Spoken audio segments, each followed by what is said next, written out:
That's when things started to get deep, thick, and black, because then all of a sudden it was here, and that was really difficult, because now I'm not, queen of my domain, and all of a sudden I'm not here by myself. I mean, I'm used to deer running around, running into them and they snort at you, and critters fighting, and lots of sounds around here. Nothing ever scared me at all, but having a Bigfoot move into the neighborhood can be unnerving. When you deal with somebody that had really no information about Bigfoot beforehand, and they get it on the websites and they start looking and then they go, oh my God, there's other things happening here. And it goes from that to, well, I can't believe this happened, to, oh my God, can it happen again? And in those situations, what happens, what we call squatch fever, and these people all of a sudden go from a dead stop to 100 miles an hour really quickly. And it's a learning curve, it's an experience curve. And what happens is that now all of a sudden, any noise you hear is a Bigfoot. Any scream that you might not know is a Bigfoot, which could be many, many, many other animals. I know one of the things I always told about Suzanne, because she was always worried about it coming up to the house and everything like that, the odds of something happening again like that are small. Now, are they increased in the time frame because of this area and what was going on? Absolutely. Does it mean that it's going to happen every day, every week, every month? No, it's not going to happen. But there might be something else that goes on, just like the sighting that was on this property later that year.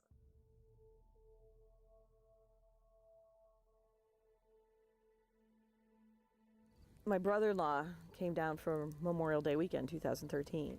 We just had a monster pile of wood and had a fire big enough to be completely warm, pretending it was summer at 35 degrees out at 1 o'clock in the morning.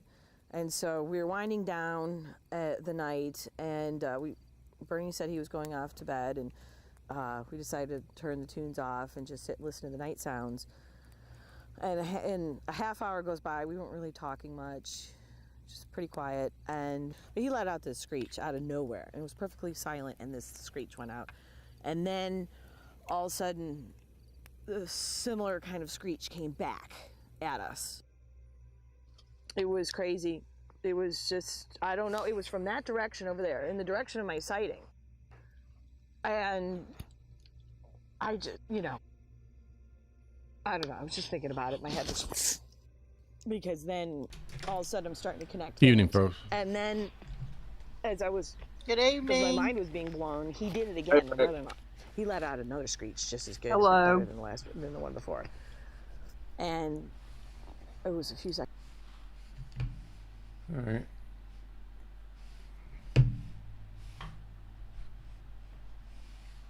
It's a movie I'm watching on Amazon Prime there. It's called The Back 80. If you're wondering.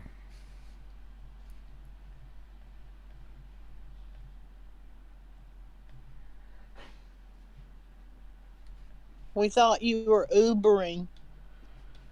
Oh, well, funny you mentioned that. Last night at midnight, I picked up these two sketchy people. I had to drive 10 minutes to pick them up. It was like 7 miles, whatever, 5 miles, 7 miles. And I pick them up at this hotel, and they wanted me to take them literally across the street because they wanted to go through Taco Bell drive-thru. Wasn't worth my time to even pick them up.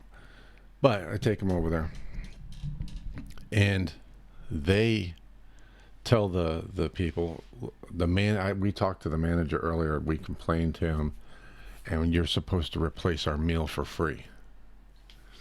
So they have their receipt from the meal that they had, I guess, earlier in the day. Ow, Sadie, stop doing that. And stop. And so they gave me, it's like $20 worth of food. Then I take them back across the street to their hotel, and that's it. I made $3 on that trip. So I keep on going, and then a couple hours later, I go through a drive-thru to pick up something to eat before I head back home. So when I go through the drive-thru, I turn off my Uber, and because I can't just leave, once I've paid, and I can't decline, or it affects my rating.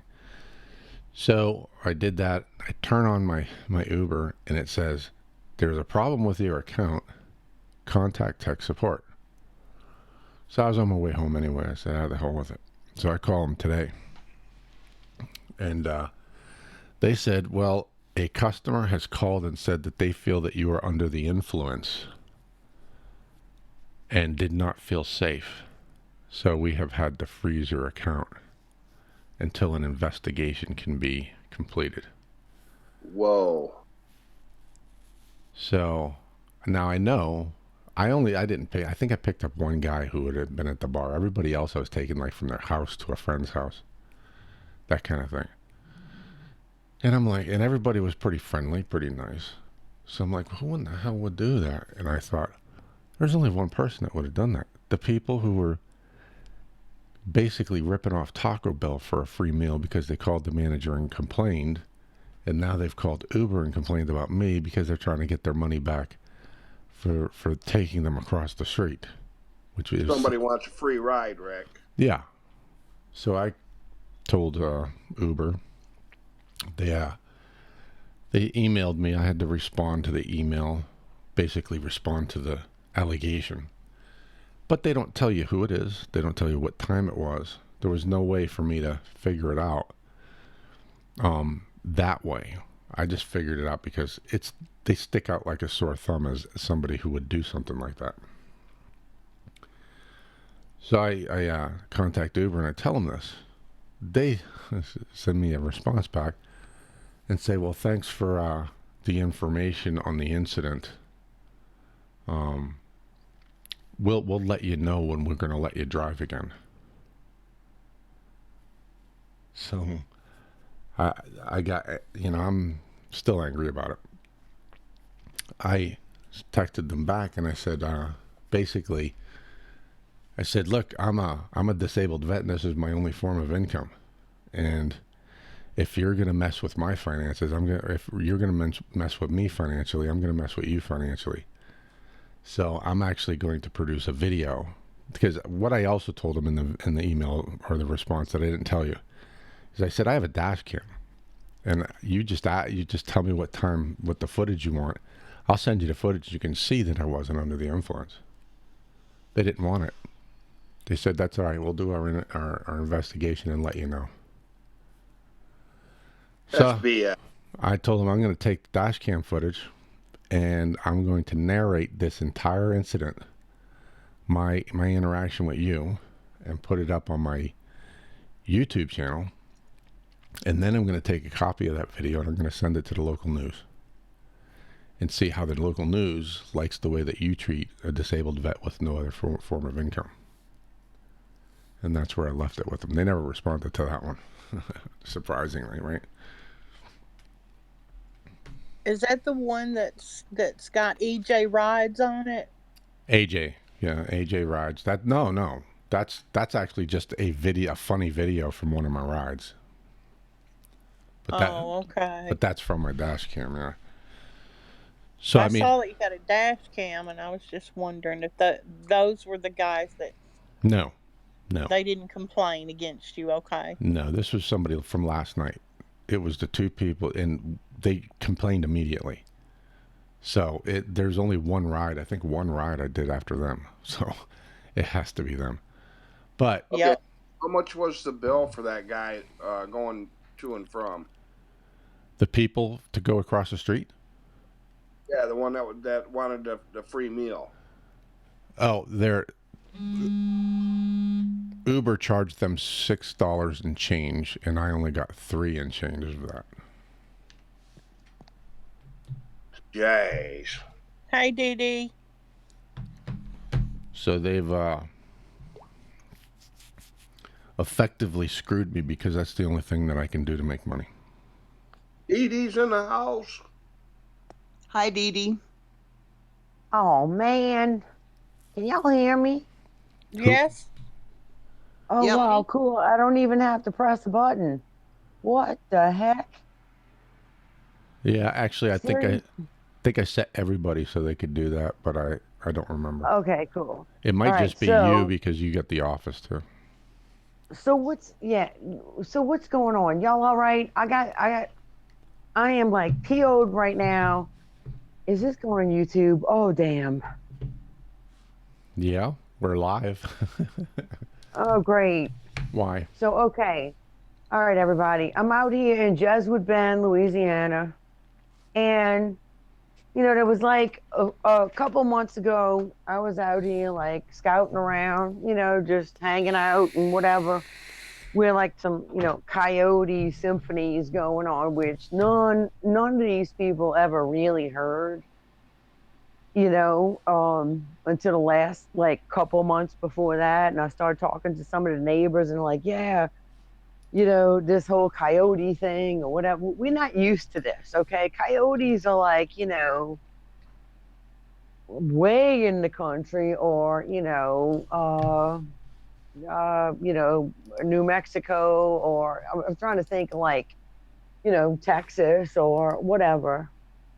And there was one night I was out here and like this was like this whole, my mama used to call them coyoodles, if you heard coyotes. So then like that started happening. So tonight, and this has happened the last couple of weeks, I never made a big deal out of it. So there's these weird owl sound. Now we got owls everywhere. Everybody has owls. Come on. Who don't have owls, right? You know what an owl sounds like, and it's like it's a kind of sound, right? Thank you. Take a bow for my sound effects. Yeah, Right, everybody? Yeah, it's impressive. Thank you. So then I come out here with my voice recorder and I put my voice recorder on and I'm back going, ooh,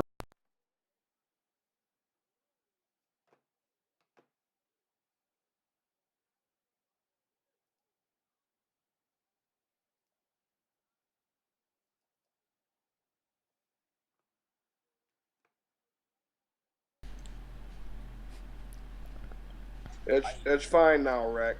You're good. Yeah, I'm messing with them because I know they can hear me. I can see my meter. For whatever reason, he just felt like he needed to defend himself.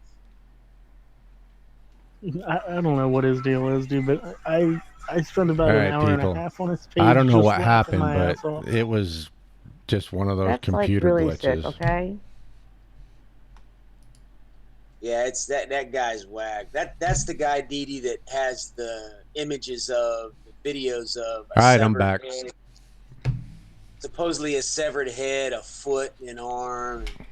Right. In Hey, his I video, just put his dad's Rick. I never just put that the 2 audio clips. Now it's not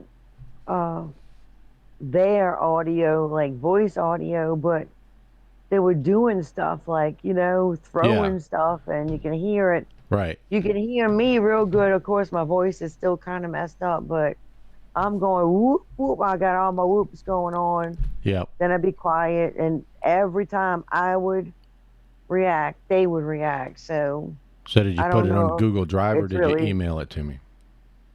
No, I put it in the lobby. I don't know if it went through. No, it didn't. All right, I'm gonna try again. I don't think you can do that. It says it's still trying to load. It's still loading, so I guess it'll take a minute. You can put links in there, but I don't know that you can upload files.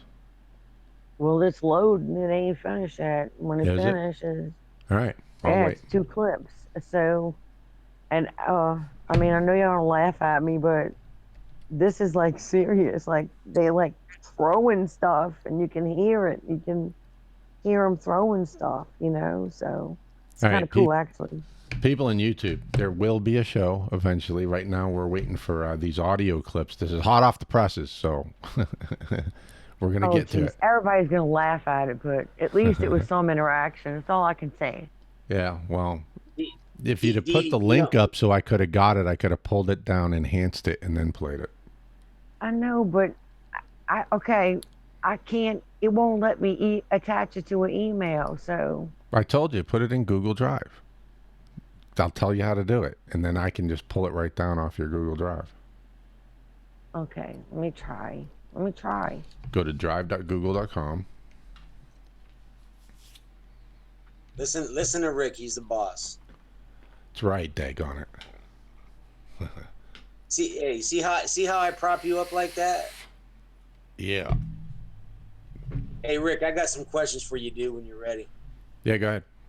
I'm done fixing the audio, so unless it broke again. I guess I should watch that, because I actually watched it. It kept getting lower and lower. I don't know what that was all about. Okay, this is a question for Rick, but everyone else as well. This is just something I just started. Like, I'm going to start researching this. Are you aware of, or do you have any credible case investigations regarding Sasquatches, Squatches fighting, like pissed off at one another, fighting, things like that? Do I have what now? Do I personally have something, or have I heard about it? No. Are you aware of any cases where Squatches were seen fighting? Things like that. Like when you're out and about in nature, sometimes you see bugs fighting. Is there any credible cases of Squatches fighting one another? There's a video that I came across a while back of a guy narrating a video, and he says that in the video what you're seeing is two Squatches fighting, and then one of them pushes the other one off the frame of the camera, and then a very, very large one comes in and breaks it up. But the video is so low quality and it's so far away that you can't even tell what's going on. You talking about the two that are fighting next to the barn, and then the big one comes over? Yeah. Yeah. Although, I mean, the thing is, you can tell that there are two figures fighting, and then some big figure that's bigger than the barn comes over. Although, I mean, it could be CG'd, I guess, but yeah. Anyway, I have heard of Bigfoots fighting, and this is a long time ago. I could not tell you who it was, could not tell you where it was. I just remember that I ran across it. And I also ran across I forget if it was the chick herself that told the story, or I don't know. I don't know how I got across the story, but there was a girl that was being raped by a Sasquatch, or that Sasquatch had grabbed her and was trying to rip her clothes off, was going to rape her. And another Sasquatch and his female walked up, and the male Sasquatch grabbed him and pulled him off of her. And, they had a little tussle, and the other one ended up taking off. So that I heard. Whether they're credible, who knows? I don't know. We all don't know anything, really, once people say stuff. But those are the two stories I've heard. So that was a case that was something that you stumbled upon? Yeah, for over the years in my journeys through all of the encounter stories and podcasts. So I don't know where it was, but yeah. Yeah. I guess that aspect of this whole topic is, I guess that's rare. What, the fighting? Rick, I emailed them to you. So you didn't tell me when you got to Google Drive, so I could tell you how to do that. I don't know. I don't. You know what? It's in the email. What? It's in the email. I know, but you didn't do the Google Drive. I was going to show you how to do that. I want to do the show, and I don't want to hold anybody up. It takes exactly the same amount of time. But with the Google Drive, all of this stuff you're doing about White Kitchen, you could have put it up there, and I would have had access to it at all times, instead of doing we could do that the email later. game. So since you're the man and you're the boss, the email game is much more time consuming. It's harder to do. Anyway, I got them. Give me a minute. Apologies. Give me a minute. Here? That's a Sasquatch if I ever heard one. Oh, hush. I've heard it out my window before. That was me. That was me mocking an owl. No. You're kidding me. Dee Dee, let's not build him up too much now. Hold on. Everybody be quiet so my audience can hear the audio. Oh, jeez. Well, we're on YouTube Live. People are dropping off like flies. That's because we're not. That's because we're not on top. That's because we're not doing anything. We're not talking about Sasquatch. We're just jaw-jacking. Most of the people who come in here, some of you guys, yes, but the other ones drifting in are just coming and going. See if we can play some audio here. Hold on. Woo, woo, woo, woo. Damn, you do that pretty good. Woo woo. Woo-woo. Woo woo woo woo. Rick, is there anything? Is there anything Seriously, new? dude. Seriously, please hold off until I'm done. Woo.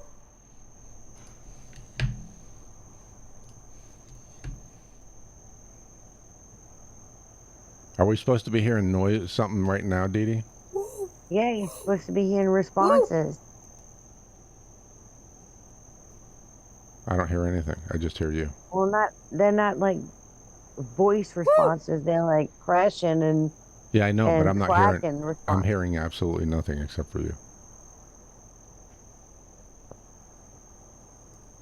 And like background noise, almost sounds like a highway in the distance. Okay, just go through it and then. Hold on. Like you said, you can enhance it or whatever. I know. I was just asking you if I was supposed to be hearing something. And then here's the other one. Woo.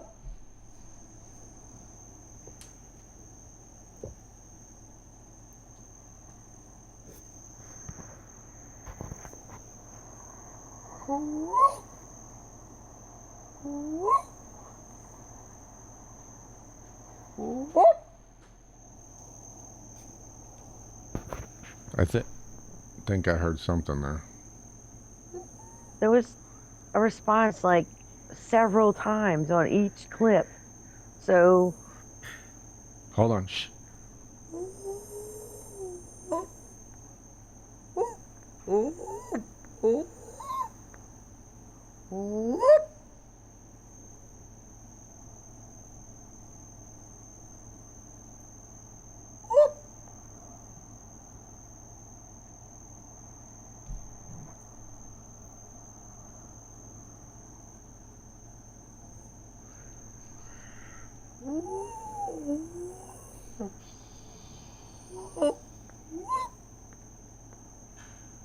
I heard that.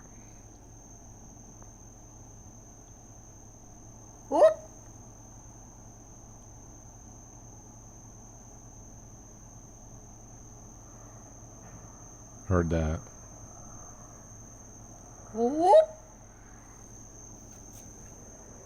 Heard that. Heard that.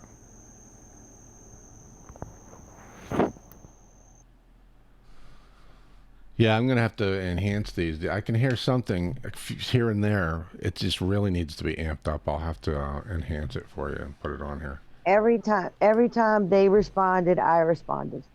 And they were throwing things. And I mean, I heard stuff off, like when you hit somebody's roof. You know what I mean? Like Yeah. They were throwing stuff. So if you can enhance that, it was incredible. Yeah. Unbelievable. So yeah, sorry about my voice, y'all. It was really messed up. So Good catch. All right, Brett. I did an effort. All right, Brett. No, what wait. were you going to say? No. Well, I got something I want to say, but wait a minute now. Dee Dee, are you saying that was you in that audio clip? That was me doing the whoops. Yeah, like my voice is still kind of messed up. So, but they loved it. So when did this happen? This happened when I come out to Jesuit Bend, which is Belle Chase, Louisiana, very heavily wooded. And I was like right on maybe 50 feet from a wood line, say. Okay, so let me ask you, what is your feeling about what happened? How do you feel about it? I feel like I responded to the owl calls. They were down maybe about 300 feet down the way from where I was facing, and then it become 200 feet, and then about 2 minutes later they become about 100 feet, And then they were right in front of me. So they moved down the tree line when I started responding to the owl calls. So in with weird owl calls, you know what an owl sounds like. These were real raspy, like as if a cow did a, you know what I'm saying? Or Yeah, we you know, just had a perfect example. You were doing great. So did you hear any brush popping or anything like that? stick snapping. Yeah, I heard It that too. sounded like, yeah, it was so weird. And then they started throwing stuff, but every time I would respond, they would make a response back with throwing stuff and moving around too, like moving through the trees. So And I could hear them. And so then I kept doing it. I was like, well, man, I ain't got nothing else to do. I'm gonna sit here and do this, you know? And I just kept doing it, and they kept moving closer and closer and closer. And well, I'm at the safety of, you know, where I am, and I'm sure if anything had happened, you know, somebody had heard me. But I have to say, I mean, I was real close to it, so it was very interesting. So this was an area that you were able to pull over in your car and get out of your car. No, and this is a residence here, and it's not where I live. I don't live here. This is Jesuit Bend, Louisiana. This is like way further south than New Orleans. It's Plaquemines Parish, Louisiana. It's heavily wooded area here. So you were visiting friends, or what took Yeah, you there? I'm at my fiance's. My fiance lives here, and okay. I come here on the weekends. And like I was saying before, you know, we heard coyote calls a few months back. There was a coyote symphony at one point, you know. And just as in all the different audios you hear, there's it's more than one other weird sounding coyotes, and it's like they're like the symphony masters, you know, the directors, to make them do what they're doing. And I'm gonna get that on audio one night. That is amazing. Yeah, they're like that. So let me ask you. What's your fiance think about all this? He hears it, but he just says, "Oh yeah, that's the woods. That's the woods." I was like, "No, listen." He's like, "That's the woods." I'm like, "Okay." So he knows. No. So he knows nothing about the woods. No, yeah, right. There you go. Yeah, there you go. There you go, Rick. He's out there. Hey, thank you. He's out there to just shoot and kill and leave and dress and leave. You know what I'm saying? So he knows nothing about the woods. Yeah. So no. I guess what I was trying to ask is, how's he feel about this topic? Oh, he thinks I'm crazy. He jokes with me and stuff. I think he halfway believes, because I personally think he's heard some things himself, but he doesn't address them or recognize them. And he just chuckles when I talk about it. Yeah, that's unfortunate. But let me ask you, what time of the day did this happen? This just happened like an hour and a half ago. This is, you know, 11:30. All right, yeah. So it was hot off the presses. Mid to late night. Okay, that's prime time. Yeah. So it's had no opportunity to be enhanced yet. It's right off the press. Yeah, right off the video. It's right off the press. I mean, I'm right sending the this to y'all, and there's other things, you know, that you hear, but you don't actually sit there and record it. So that's, you know, what I heard. Well, the thing with recorders is they Rick, never really record things very well. Is there anything new? Is there any breaking news? Is there anything fresh that you can share or that you're aware of? No. Yeah, I've been noticing that. What do you make of that? Noticing what? That I don't know about what's new? No. Well, that's because that's what it is. I haven't had time to look. So, but there's really let me. I have Hey, been. Brett, There's Brett. Let me get to my show, dude. I will. Then we will go on with that. My show is actually about all the crap you guys have been sending me. So, I want to go through all of these. And the stuff I sent to Who said that? me. That was Dee. Yeah, I'm gonna go through all my emails, the stuff that you guys have been, the links you've been sending me and stuff, and we're gonna just see what's what. We're gonna consider. What? How about me, Rick? Who was that? Was that Amy? No, it's Teresa. It's Little T. Little T. Hey, she's working. Yeah, actually, Little T. I think you had an encounter I wanted you to tell in here, didn't you? Well, I sent something to you, that's for sure. It happened a long time ago, though. Yeah, I've read several, so I think I don't remember exactly what it is, but I remember saying I got to get her to talk about that. So why don't you go ahead and first of all, before anything happened, did you believe in Bigfoot? At the time, had no clue it even existed, or never even never ever heard the word Bigfoot. Yeah. And then, so what happened? Why don't you go ahead and tell us what happened? Well, I grew up in the boonies, and just like I told you, and so there was other kids that we kind of got together and every Friday, Saturday night, and there was usually, I don't know, probably half a dozen of us, maybe 8.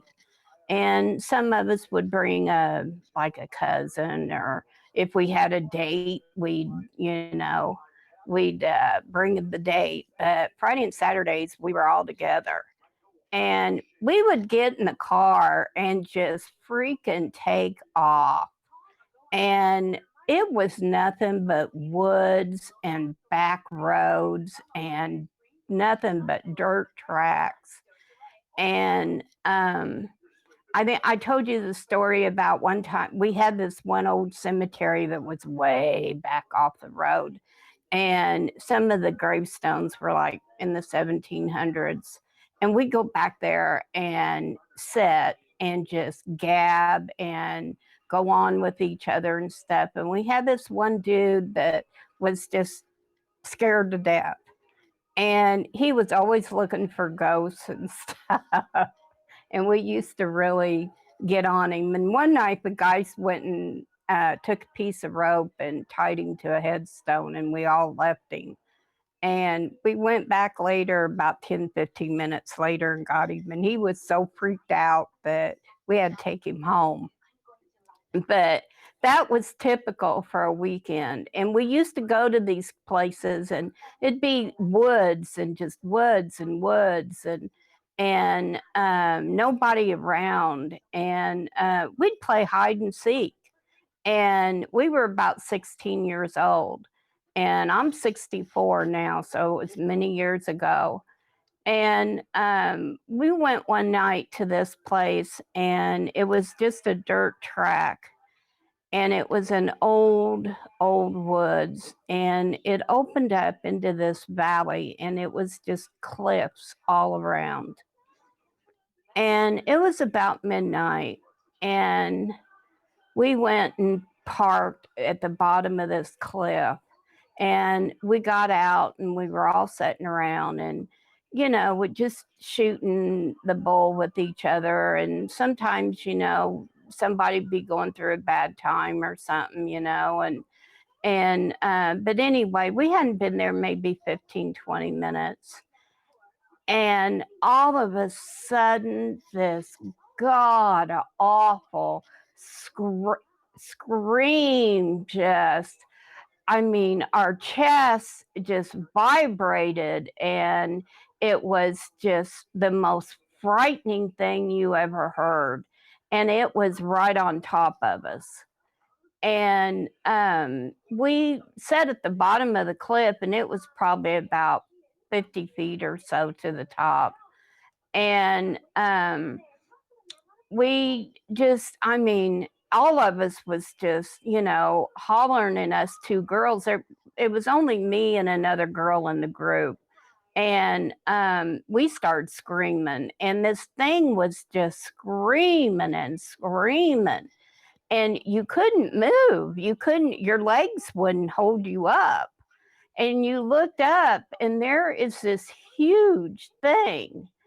And there were no clouds that night, and the moon was just bright. And oh my God, it was just humongous. And it was so broad in the chest. And it looked down on us, and it was like, I'm going to get your ass. And so, a couple of guys grabbed us girls and threw us in the car, and the guys loaded up, and we took off. We were absolutely terrified. One of the guys, he said, if we hadn't left, he said, he said, it would have jumped down right in the middle of us.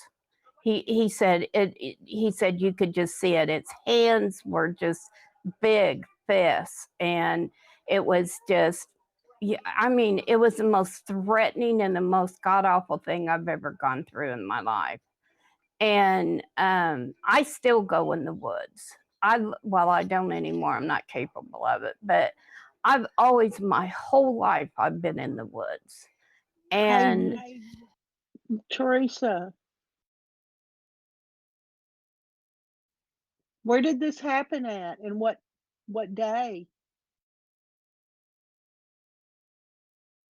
it was on a weekend night, and so it had to have been a Friday or Saturday night. It was around midnight, and it was in Indiana. I still live in Indiana. I'm born and raised. And so What year?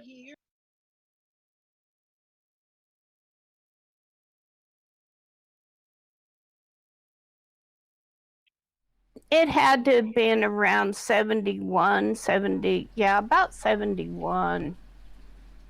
Teresa, what time of the year did this take place? Was it the summer months? Yeah, I'd say it was summer, maybe going towards fall.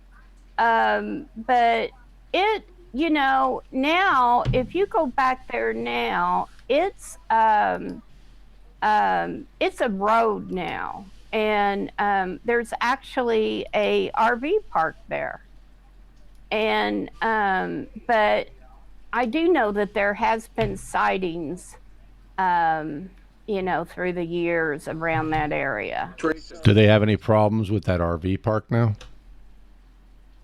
I don't know. I have not heard anything. It's not something that would really be talked about. And so it's, you have to get online to hear anything. Teresa, what kind of facial features? Did you see any facial features? Just big and broad, and the eyes would just kill you. The eyes, they were just like a yellow gold color. Now, were they glowing, or were you able to actually see the color of the eyes because of the moonlight? They were probably glowing, and just, God, it's been so long, but I've never been so frightened in my life. And maybe it's because I was so young, but I've been scared through my life at things. And I've never, I even now getting on YouTube and reading stories and encounters and everything, sometimes I get off because it's just, it just gets to me too bad. Now, the glowing of the eyes, could that have been just eye shine from the moon's reflection, or was the moon behind it? Do you know? It was probably just, from the moon eye shine, I would imagine. In the time that it happened, you're just frozen in place. And Teresa? you're out in the middle of freaking nowhere. I mean, nowhere. Teresa, did it look human or did it look monkey-like? Oh no, it had the long arms, and it was big. It was really, really big. It was definitely male. So that was early 70s. That's been some time ago. And then what part of the state, what part of Indiana in relation to Indianapolis? North, south, east, west? It's actually a little bit south, but west. Definitely west. Yeah, I've heard of a lot of encounters happening in that area. Yeah, you hear a lot about Monroe County down around, definitely down around Monroe County. You hear a lot. Yeah, Rick, I'm starting to feel Crypto. that Indiana's kind of dynamic. Yeah, anything south of Muncie, that's where you start to hear a lot of encounters, and then south of Indianapolis, it grows order of magnitude. Most definitely, and I think that the farther south you get, you know, you're so right across the rivers, Kentucky, and then that's just a whole new thing, you know.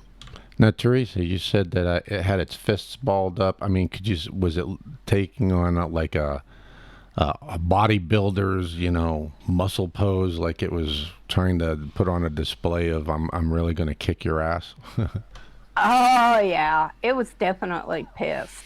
And I mean, we talked about, we went straight back to the house, and the whole time me and the other girl, we had crawled up in one of the guys' lap and was just crying our eyes out. We were so scared. And all the way back, all the guys just kept, what in the hell was that? They'd never seen anything like that before. How long were you there before this thing showed up? Not very long, 15, 20 minutes at the most. And when you said you jumped in the car, was the car like right there where y'all were sitting or whatever? Yeah, it was probably only about 20 feet, 25 feet away from us. How far was that maybe from my Bono's encounter in Indiana? It had to be at least 60 miles like south of where his encounters were. But that's not a lot for a Bigfoot. No, it's not. But yeah, not too far, but a little bit of ways away. But were y'all making a lot of noise? Oh, I'm sure we were. I mean, you get a bunch of kids together laughing and teasing and joking and stuff, and I'm sure we were. Yeah, it sounds like you pissed that thing off. I think it was a little too. It was a little too angry for what was going on. I'm kind of suspecting that they wandered into its area, like where its family was. That's what it sounds like, because it just sounds way too overly angry and intense about them being there.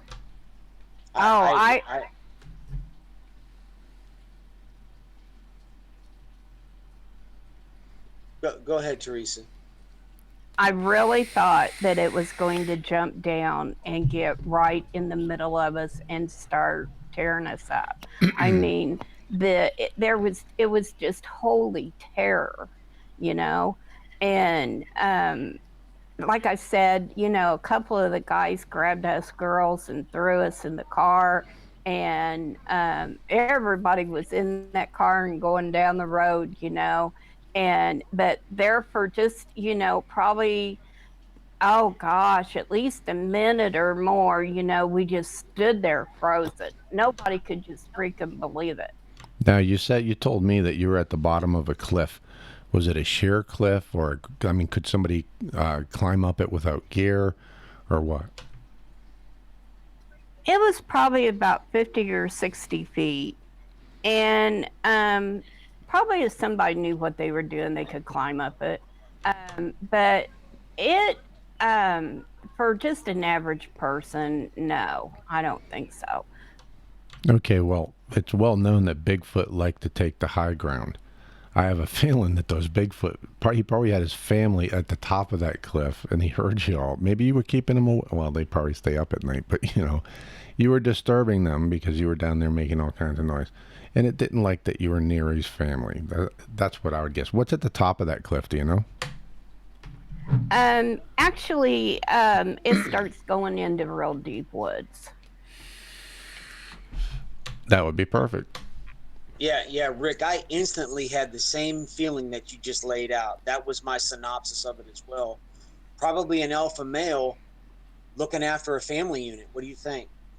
Or it could be one of those, what is it that standing called them, watchers or guardians or something like that? Basically a scout. Yeah, the sentinels that keep an eye on the family unit. Yeah, it could have been one of them too, yeah. Yeah, when maybe possibly the rest of the group is resting. It took probably a half an hour to get back to the house, going through back roads and dirt tracks and everything. And but as the crow flies, it wasn't that far. And probably, oh gosh, I don't know, down the road a little bit in time, it was that same it was within probably a month or two, and we were at the house, and they had acreage. The horses, we used to go horseback riding the whole night. I mean, hell, we were kids, in the boonies. And but anyway, we'd play hide and seek a lot. And just, we went everywhere. We went back in the woods, down in the pastures where the horses were, everything. And one night we ended up in the loft of the barn. And all of a sudden, the horses, the pigs, there was cows in the barn. They all just went freaking nuts. And we just were up there just shut up, and we never did figure out what it was. But the next day, there was a pig gone, and they found one of the pig gone. And so never did figure that out. Well, you just did.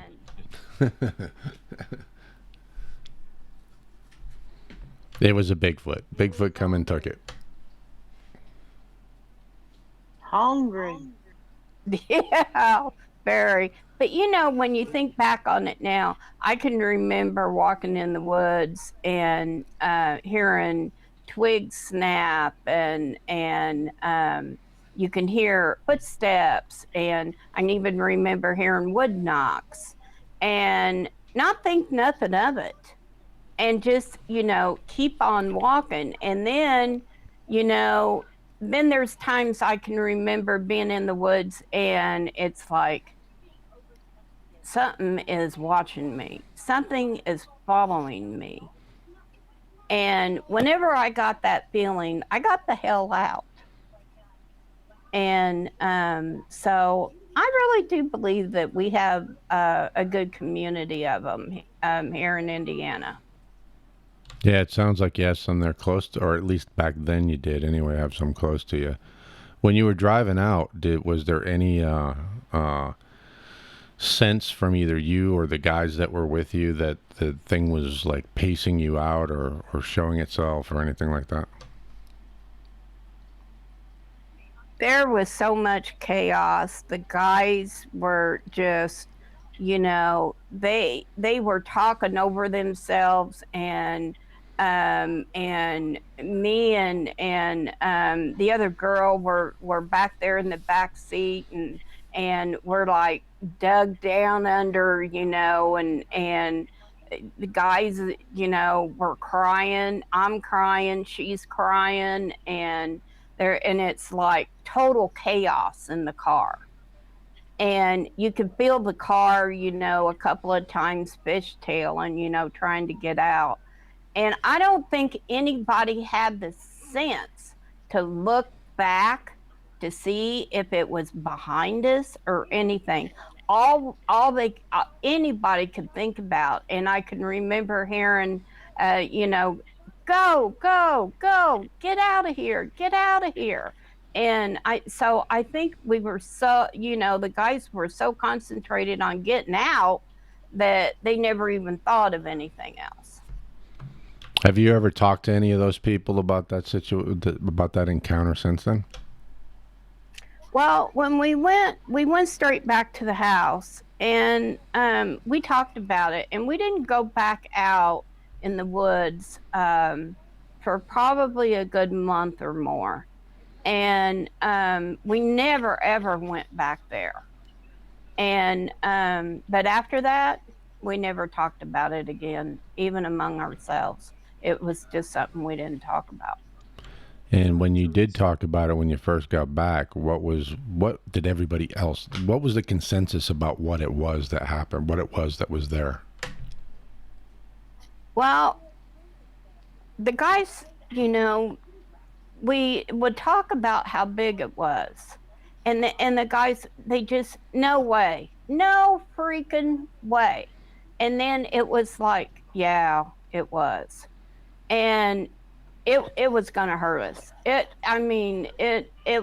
consensus was it was definitely going to hurt us if we didn't get out of there. And it was just, we all really did believe it was going to jump down and right there in the middle of us. So you all came to the conclusion that it was a Bigfoot. Well, like I said, we didn't know what Bigfoot was back then. We just knew that whatever the hell it was big. Teresa. Go ahead. Y'all seen a Squatch. And I've never told anybody. I've never told anybody in my family. I've never told anybody because nobody would believe me. And they, they would just, say, oh, you're nuts. They don't believe in such things like that. Guess what? We do. I got to tell you, Teresa, Yeah, that's a great sighting that you had. I know in the moment it was frightening, but be thankful. I'm very thankful we got out of there, and we all got out of there in one piece, because I know if we had stayed around, or, one of the guys, he carried, and, we were kids from the country, the boonies. We weren't from the country, we were from the boonies. And so he had a pistol on him, and that wasn't unusual. The guys hunted, and stuff. So they, it was. But when we were out and we go out and everything, he carried a pistol on him. And I'll sometimes think about, what if he had pulled that and shot at it? Then we would have all been dead. How tall do you think it was, Teresa? Well, it's been a long time. I bet it had to have been, I'd say, between 8 and 9 feet at least. Thanks for sharing that story.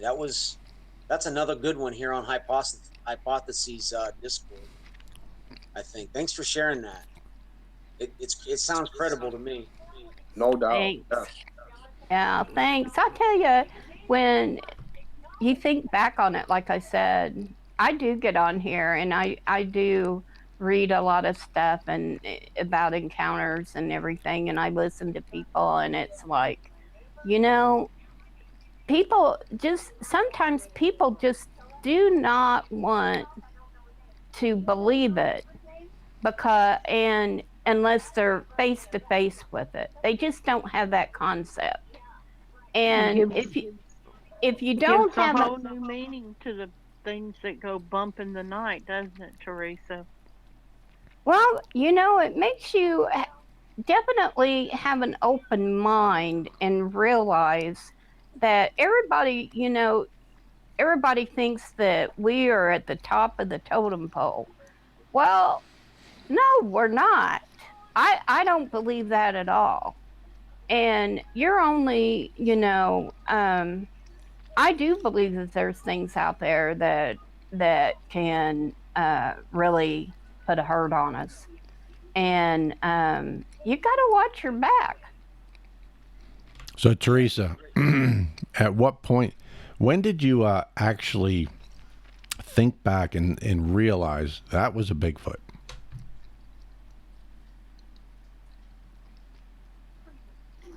Well, I don't know if I can actually say all of a sudden I thought, damn, that was a Bigfoot, you know? And then I remember, like when they had the film, you started that on the on TV and it showed the film, Patterson Gimlin. Yeah. Yes, the Patty film. I that really hit me in the face then, and it made me really that was the first. It was the first thing that popped in my head was that night. It jarred your memory. Yeah, it really did, and it really left a big impression. I mean, doesn't it? I mean, anybody that's had an encounter, doesn't it give you the biggest damn impression that in your life? I know for me, it's definitely affected. I mean, even to this day, my encounter was in '78, and even to this day, if I pass a window at night where you can't see what's on the other side, it's a flashback. It's like a Vietnam PTSD flashback. You know what I mean? Yeah, I most definitely, and I do believe in bumping the night, and there's things. I think you took your finger off your button, Teresa. Oh, there's definitely things out there that go bump in the night, and there's definitely things out there that will put a big hurt on you. And if you're lucky, you're not conscious of it, you don't realize it, and you go through life, and that's great. But on the other hand, I'm glad that I saw it, because in a way it opened up my mind to things and stuff that I would have never had believed otherwise. Well, yeah, that's what I just said. Be thankful for the sighting and encounter. Although I know in the moment it was frightening, but be thankful now that you actually had that experience. Brett, have you ever seen one? Well, I told you up in Canada what I thought I had seen. I'm not going to go on the record and say it was 100%. But I'm pretty sure that I saw two. An adult and how do we want to say it, a younger one.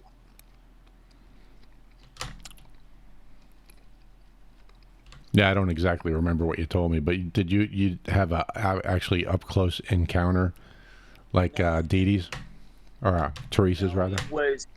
No, it was about it was, I don't know exactly what time it was, because I got up, I was at a fish camp in northern Ontario, the province of Ontario, north of Toronto. And my brother and I were up there fishing for a week. We were at a fish camp at a remote lake, and we had fished all day. And then, we come back, clean everything, eat, drink beer, party around the fire, party around the cabins, the lodges and all that. And then, eventually everybody's tired and you settle in around 12:30, 1 o'clock. Well, that's how it played out. And then sometime around 2:30, 3:30 in the morning, I had to get up. I had to go to the bathroom. So I got up, got out of bed, walked out to the balcony and looked down over into this lagoon that was behind our cabin. It was a lagoon off the main lake. and I thought I had seen 2 squatch I'll be standing right in the back, water. folks. And originally I thought they were looking in the water as they were walking or stepping, but I think they were looking into our camp, being really sneaky to see what they can steal.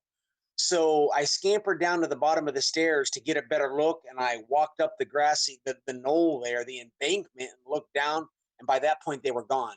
But I'm going to tell you what, it was an adult and a younger one is what I think I saw, and they were beige in color.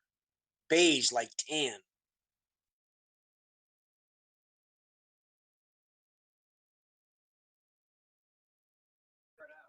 Isn't it amazing how Hey, they're so Teresa, did you see any teeth or anything when it growled at you guys or screamed? Did you see any teeth? No, I don't remember seeing teeth because man, them eyes had me from the get-go. What kind of face was it though? Was it an animal face or did it look part human? It did in the sense that the eyes kind of set back. But the hair and everything around the face, you know, I can't honestly say that I could see any real hair like around the way the body was. And you know, and even the chin area, I mean, I've been with a, you know, I lived with a biker for years and he had a beard down past his waist. And it wasn't, I mean, it just wasn't like that at all, you know. And but he was dark colored, definitely dark colored. And that's the thing, you know. They're just like us, you know. They come in different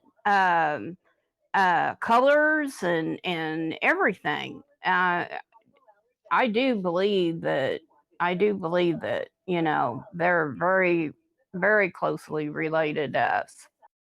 Yes, exactly. Yeah, they do come in different color shades. Like I said, the ones that I thought I seen were like a dirty blonde, beige, like tan, dirty blonde, but they were about 35 yards. I couldn't see any facial features whatsoever. The hair was completely covered over the face. I couldn't make out any facial features. But you got to remember, I was hungover, I had a headache, and that's the scenario. So I'm not going to go on the record to saying 100% that's what I saw, but I'm pretty damn sure I think I know what I saw. Hey OG, not to change the subject. OG, you there?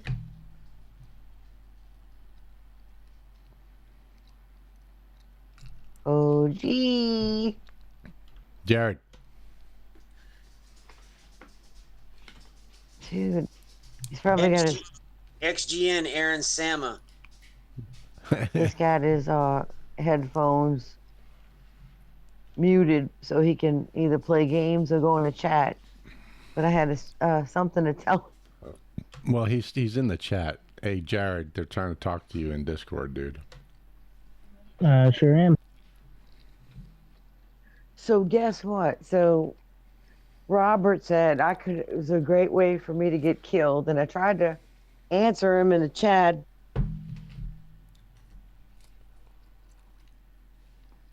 You heard what I said? I don't understand where he's coming from with that, because I mean, I've done whoops. I know a lot of people who have done whoops. Jared, back off from your microphone, dude. You were. We couldn't hear you, OG. You were muffled Repeat. out. Yeah, just repeat it, OG. But no, I don't know where he's coming from with that. You know, I've never heard of whoops being any kind of danger. You know, whoops are a very good way to get responses. Well, I wasn't like out in the middle of the woods. I mean, even if you were, you know, there's plenty of researchers that have gone out in the middle of the woods, nowhere near any kind of civilization, done whoops, gotten responses, and come home just fine. I think he was 50 feet from the woods. I think he was just making a general statement that attracting a Bigfoot could end in your death. No, but Yeah, it really could, and I agree with him. Like that's true. If I was out there, but I was trying to describe, to y'all where I was, and I'm like about 50 feet from it. So, you know, that's what happened. So that's it. Sorry to change the subject. Go That's on all with right. the show. What was that? Who was that? Robert Nocera? Is that who was saying that to you, Didi? I answered him. I don't want to call him out or nothing. He's a cool dude. I want him to stay with us. You know what I mean? Well, he just said something in chat that basically what I said, that he was just making a general statement about them being dangerous. And that. I totally agree. I totally agree because there's certain situations where people are out there by themselves and that could get you killed. You know what I'm saying? But I do it all the time. I go out in the middle of the night. well, you're crazy, OG. You're crazy. You crazy bad man. Well, here's the thing. He actually has a very good point. Okay, and that's that. If you run into the wrong Bigfoot, it don't matter where you are, how far away you are, because they have been known to follow people for miles back to their house and go after them and stalkers in the USA that stalk you when you go to your local grocery store. So what's the difference? that there's more of them and they're badass. They're more badass than people. Yeah, that's the thing. If it wants you, if you run into the wrong one and piss off the wrong one and it wants you, it doesn't matter where you go.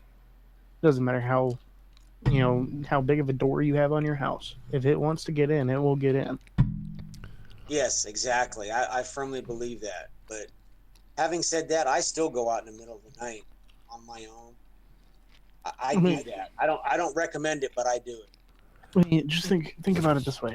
In 2007, there was a hunting cabin in Alaska, and this hunting cabin was attacked by a black bear when nobody was there. Okay, and the black bear went in, rummaged through the food, all this good stuff. They had it on camera, and this 400-pound black bear was able to take down a solid oak door in 10 seconds. Imagine if that black bear was a 900-pound, 8-foot-tall bipedal creature with thumbs. And yoked. Yeah. Well, just thinking of a story I did, what was it, the last episode or the one before that, about the old woman who the Bigfoots, Jay just broke into her house, snatched her up, killed her, and took her off and ate her. Okay, so that's nice. I mean, look, I know that happened. I don't feel guilty. I'm basically a fearless person. I was just answering calls. I'm sorry, No, that's what we're saying. Like, there's no reason for people. I understand people wanting for my safety and everything, and I appreciate it. But let's shut the hell up. That's what we're saying. Like, there's no reason. Get out for my you grill to is what I'm saying. There you go. Hey, Robert, don't get off a chat, man. We're having fun, so stay in with us, okay? Yeah. Hey, just tell him it's all good. But hey, Rick, I got a question for you. The case in LBL, Land Between the Lakes, where supposedly there's a theory that a Squatch went into that camper, took that girl. Did the Squatch actually take the girl and ran off with the girl, or did they actually find the girl dead in the camper? No, they found her, I think it was like 40, 50 yards away from the camper, 30 feet up in a tree. Oh, wow. That's dynamic. Wow. Okay, Rick, what's next on the agenda? What's happening next? I was just going to go through the list of stuff y'all sent me, but I thought talking about how dangerous Bigfoots are was perfect too. Okay, great. I'm not in danger. There's I'm okay. So let's move on to the next realm. Well, we were the LBL Bigfoot that was killing people.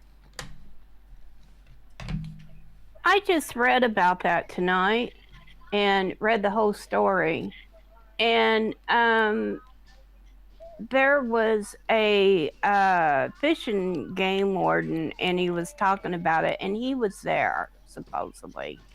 And the government come in and they sent troops or whatever and tracked it and killed it, and he described it and everything. And there's actually a documentary about it. Really? What's the documentary? Do you know? I knew you was going to ask me. Now I'll have to look it up and get back with you on it because I skip around so much. Did you send me a link to that? Because I think I got a link from somebody saying something about a warden or somebody that works in the woods. I forget what it was. I'm trying to find it now. Yeah, that was me, Rick. I sent that to you. The forestry tech worker that had the encounter. Oh, okay. Jerry, that he actually said that he had talked to one of the forestry guys, and he was the one that was describing him. And I went from there to the documentary, and I'll get that and email it to you. Okay. Yeah, Rick. Did you say Jerry? Are you referring to Jerry Klein? Yes. Yeah, Rick, if you get that, shoot that to me. I'd like to check that out. Yeah, put it in. What about Jerry Klein? You're saying Jerry Klein's the one who you heard this from? Yeah, he actually had it. Was talking about he had talked to one of the fish and game guys that was there at the time, and he talked about how the guy did about how the way they found out about it was another camper come up and they evidently found the father laying there and maybe even the boy. And it talked about how it had gotten into the camper and killed the wife. And then it talked about how they found the little girl. And he said that this dude said that when he saw it, that it had 2 sets of ears and it had little nubs at the top of its head. Oh, like horns or something? Yeah, and I was kind of getting the impression that instead of a squatch, they were maybe talking more about a dog man. You mean a giant raccoon? Rick, is she referring to the LBL case? Yeah. I thought there were no witnesses. Yeah, there were. There were cops. Everybody was out there. It was a big thing. No, I know that, but the initial attack. Yeah, no, there were no witnesses. The camper, she said the camper came upon the site after they were all dead and found them. So then who described the nubs and the double ears and all that? Supposedly this fish and game dude, I'll have to find that documentary and send it to you, Rick. It was really, really interesting. Teresa, is that the same account where the Army came in or the National Guard or something like that, and they went out and shot the thing in a holler, and then they winched it out of there with a deuce and a half? Yeah, I'm pretty sure that's what it is. Yeah. Okay. I never heard that aspect of it. I'm gonna have to research that again. But Rick, I think we have somebody new in the Discord that needs to be unmuted. Or Hey, Darcy, how you doing? No, we were talking earlier, so she should know how to fix it. I'm sorry. I lost you there for a minute. Is that Darcy or Dallin? It's Darcy. It's D. Allen.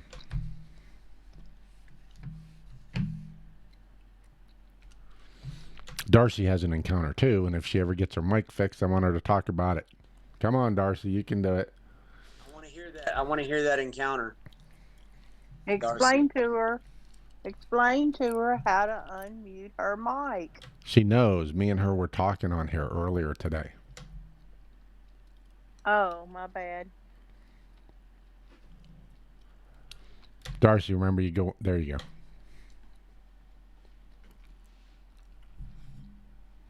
Now push to talk.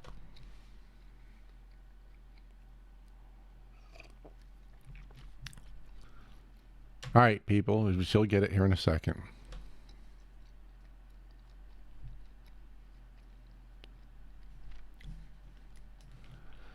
All right, while we're waiting for her to come in, I'm going to go ahead and I'm just going to sift through all these links real quick. I mean, some of them I'm not going to, well, I don't know. Well, I'm going to see. Let me go through them. So, what does everybody think about the Jerry Klein 911 call? I think it's actually, it was pretty good. It was pretty interesting. And I don't think he faked it because he knew the cops were walking right up on him. They were supposed to be there any second. They got lost, and he was still getting shook around. He was still hearing things banging around and all that stuff. I believe it 100%. Yeah, I gotta agree. I listened to it a few times. I think it's pretty dynamic. I don't think you can fake that kind of scared. Oh yeah, you could hear him sobbing on the and begging for mercy. Please help me. Myself. I'm sorry. Can I help Darcy just a moment? Yeah, I guess you can.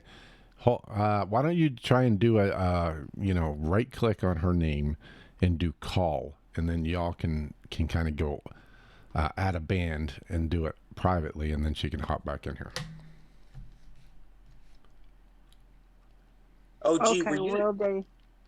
Okay, were you the one the other day, 4 or 5 days ago, that commented on the couple in the tent?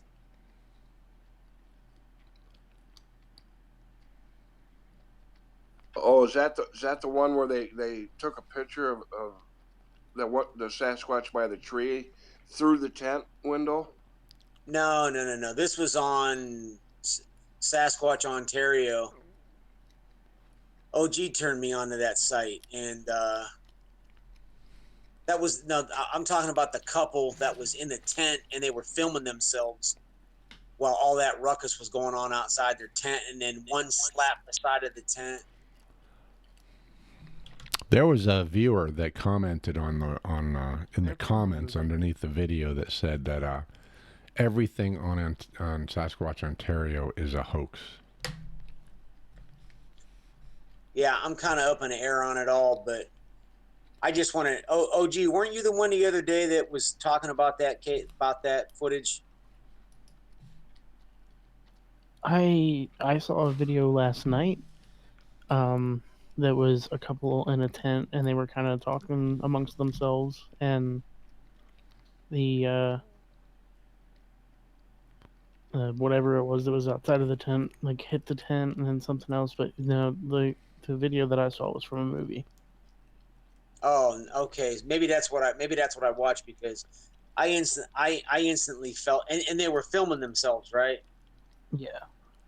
Yeah. Okay. Yeah, you were the one that mentioned that. That's why I went looking for it, and I found it. It's whack. Those are actors. She's too good looking. What are you saying? She's out of the league of the guy she's alone in a tent with? She's an actress. It didn't take me long to break that one down. But they played it off pretty good, though. Some good drama.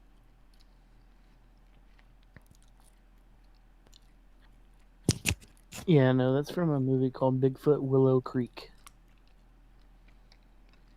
Oh, God.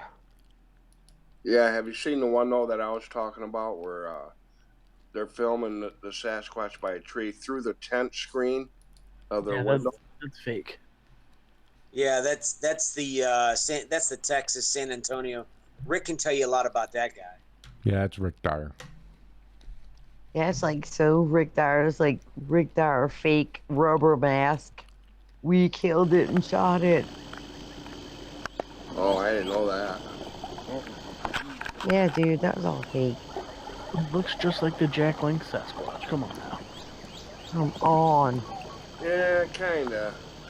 Actually, I thought that thing kind of looked like Frankenstein, or you're probably too young to remember. I think I figured it out. Or the Gargantuans back in the late in '60s. I thought it looked like one of them. Yeah, it does kind of.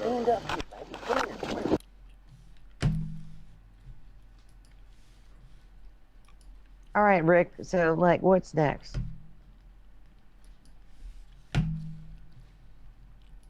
Here's a perfect shot of him. Right there's a perfect shot of him. See him? I don't know if I'm recording. Oh, hell yeah, that looks like a Bigfoot. What the fuck is it? It's Bigfoot. Oh, I got it. You see him move? Yeah, if it's recording, I got it. Rick, at the beginning of that video, there's a growl or something. I knew that wasn't nothing I ain't never fucking heard before. I ain't never heard that before either, but... It's the audio of... Watch, he'll be moving again here in a second.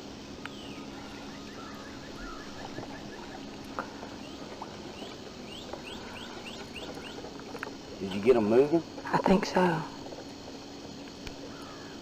Now, when I come out, stand...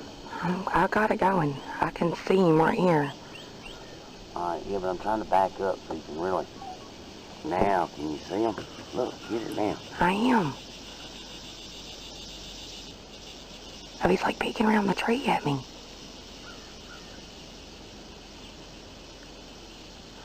Tell your mama fuck ghost hunting. You need to go, There he is. Oh, I got a perfect fucking shot. He moved, didn't he? Yeah. Yeah. Yeah, well, I think talking the about audio boy. is out of sync with the video there.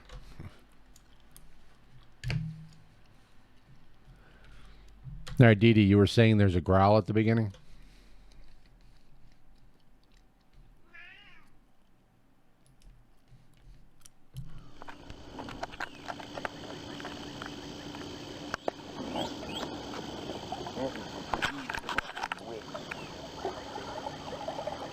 It's like in the first, like, 2 seconds. Yeah, I think I heard a faint growl there at the very beginning. We're going to try it again. Get me back over there. I think I figured it out. Got it? No, get me back over there.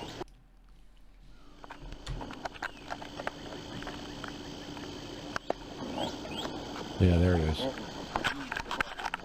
Pretty hard to hear. When you hear it on YouTube, it's way more audible. You know, it's like the first thing you hear. It's like, geez, what the hell is that? And it's like, yeah, it's part of it. You know, it's not an entire growl. It's part of a growl. Yeah, I am listening to it on YouTube, Dee Dee. Yeah, you can barely hear it. I heard it, though. Hey, Brett. Yes, yeah. I'm looking at your pic. I'm checking you out on lobby. What is? I like that new hat. You saw my new hat, dude. I'm digging that hat, man. What are those lashes? Lashes, but I didn't get the pom-pom in the back, so. But yeah, what's up? Yeah, go ahead with your question. What's up? Oh man, now I forgot what it was. Wait.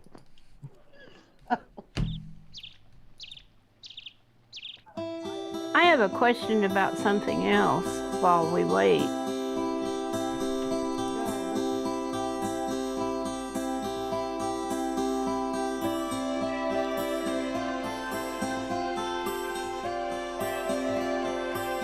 No, that's just the drone footage.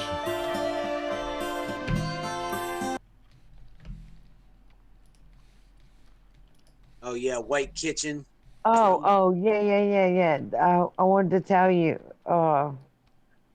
Rick's gonna get mad because, spoiler alert, um, I sent I sent the story about the Sasquatch getting in the truck with the dude. What now? I was telling Brett about how I sent the story to you about the Sasquatch getting in the truck. Oh, you sent it to me. Okay. I don't see it. Hold on. Let me look. Oh, it's in your email. Yeah, Rick, is there any way you can put that in the lobby there? I'd like Yeah, to. I want him to read it. I want him to read it to y'all. It's like amazing. It's amazing. Like this story is an Appalachian composition of books called the Foxfire series. You guys may have heard of them. I did this story for my brother's show about 3 years ago, and everybody loved it. That's just one of the many, but everybody loved that story.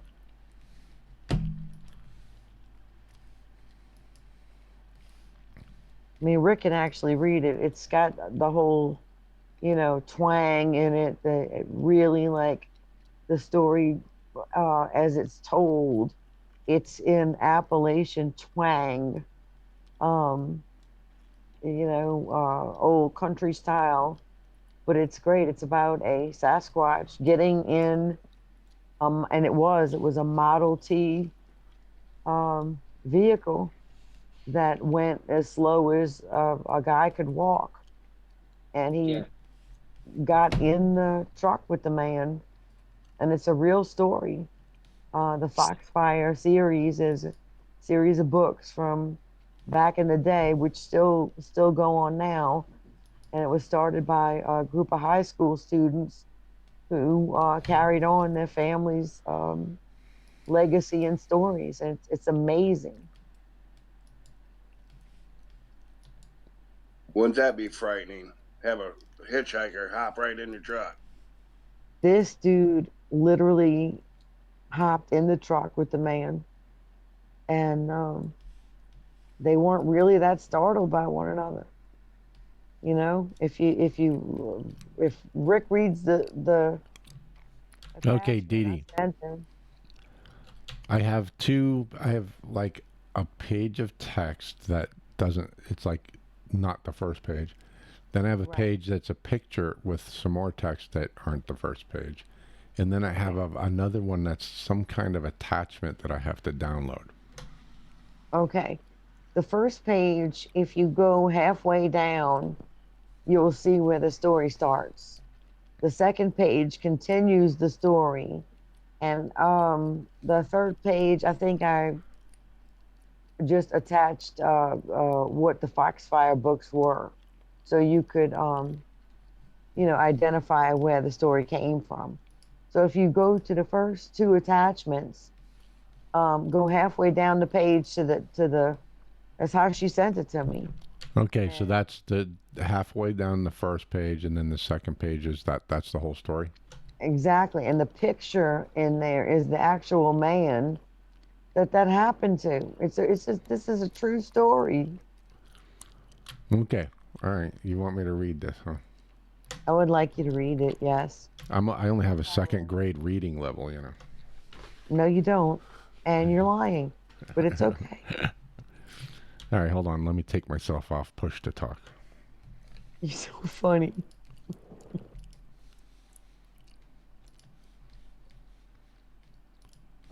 All right, can y'all hear me? Yup.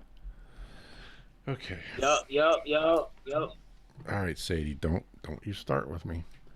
All right, Lawton Brooks, I guess is the title.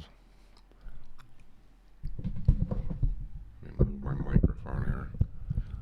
Well, no, actually, isn't it like the chapter in the book of the Foxfire books is like haints, boogers, and something? No, it says at the very top, yeah, that's the name of the book, I guess. Boogers, Witches, and Haints. Yeah, what's the chapter? And then it's I don't know, it's Lawton Brooks : and then it starts the story. Okay. Bob Meeks was his name, and he was working somewhere in Tennessee over there. You know, you're really going to challenge my reading with this. He come through by Benton while they didn't have the road then, and he had to come across. Oh my God, I can't believe they wrote this like this. Had to come across that mountain. Now I don't know whether it was Frog Mountain, whether that was the name or not. But anyway, there was 22 mile there that there hadn't no houses on it, and steep and twisty, my lord. And it was late that night. No, late in the night. His wife had called him. Some of his kids got sick, and he had to come in. And he is coming along up that mountain, and he said he come around a curve, and he seen this thing. Said it is the biggest man he ever saw. That man stepped out of a water ditch by the side of the road and said he just leaned over a little, and as he come by, he just stepped on the running board, reached down, opened the door, got in, sat down, and looked him over. It was an old Model T, and the way it was going, it didn't make much more time than a man walking. And he said he looked at that thing's hands, and that's what he couldn't figure out. Says it its fingers, one of them was as long as two of his if they was put together, and as big again around. He said of it, he said he had awful big arms, and on top of his hands was just a hairy plumb on down toward his fingers. His fingers was the longest he'd seen on anybody. Must have been 10 inches long. He said he spoke to him, and he never did speak back. He said he didn't know whether he was going to do anything to him or not. He said he knowed he was big enough. There wasn't nothing he could have done about it. There wasn't no need of getting scared, because that man could have reached plumb around him one-handed. Big, tall man, all hairy. Said he had a beard way down and face hairy, and said he was a kind of nasty-looking old man. Said he looked as old as the hills. Said he never got a sound out of him. He could hear him getting his breath. And he said the road at least 3 miles. He said he rode at least 3 miles with him, and he wondered if this thing was gonna plumb to Ducktown. Oh, if it was going plumb to Ducktown with him. And he was going around another curve, and said that thing, man, whatever it was, he just stepped out, and said he looked back, and it is just a standing there in the road. End of story. That was a true story. The girl that sent that to me knew the daughter of this man. So that's why I did the story on my brother's show, and I wanted to share that with y'all. I hope I did it justice. It was hard to read like that. You want to read like you usually do, and then you got to start adding those little apostrophes and stuff. Yeah, when I read it, it was like way more in, like, you know, the Queen's English kind of thing. You know what I mean? It's not Queening. That's hillbilly English is what that is. I know, but I converted it. You know what I mean? Oh yeah. Hey Rick, I got news for you, bro. What? I think you're from West. You think what? I think you're from West Virginia and don't even realize it. Oh no, Virginia, not West Virginia. My family's from the hills of Virginia. They're hillbillies. Dee Dee, thanks for sharing that. I appreciate that, and I agree with you. I believe that to be credible. Thank you. Yeah, actually, believe it or not, when I was a kid, I used to talk like that. You know, you should still talk like that. Like, people would think that was cool. In the summertime, and then when I went back to Boston, I talked like a street kid. But they made fun of me for a month, both directions, because it took me that long to change the way I talked. What is it, girl? My dog's annoying the hell out of me. What? All right, I need Hey, I see, Miss, is it Dee Allen? She's on here with us. Can you to. hear us? Well, Teresa was supposed to be trying to help her get her microphone situation fixed. Did Hey, y'all? Amy, I'm gonna study this stuff that you shared in the lobby. Did y'all succeed? Darcy, are you on now? I guess not. I don't know what happened. Okay, Brett. She was fine Yeah. earlier. I don't know. You were using your control button earlier, Darcy. What are you doing now?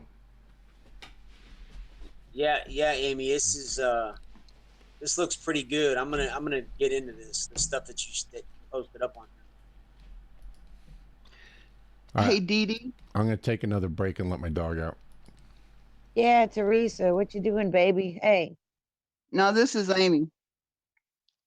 Oh, sorry, Amy. What you doing, sweetheart? Oh, I was just listening to that story that Rick was reading. I thought he did pretty good with it. I have that book right here in front of me. It's in my library. It's Foxfire 9. Isn't that wonderful? And in my see, my brother had a show. My brother had a Facebook page, and he had a YouTube channel. And in that YouTube channel, I would do a story of like stories once a week for him. And it was called Mojo and Audio. My brother called his stories Mojo. So because my brother had an encounter, everybody knows that, and it was in Indiana. So he had me do I actually did it for him, and I boosted his, membership.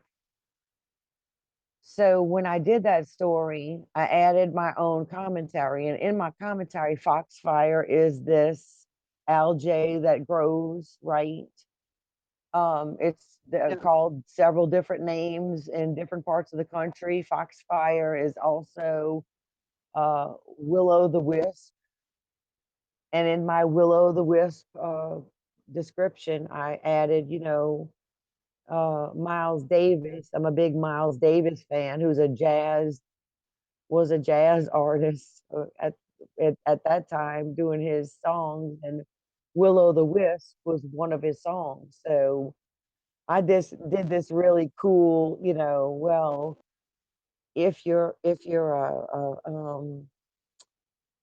a Miles Davis fan, I'll say it just like I said it.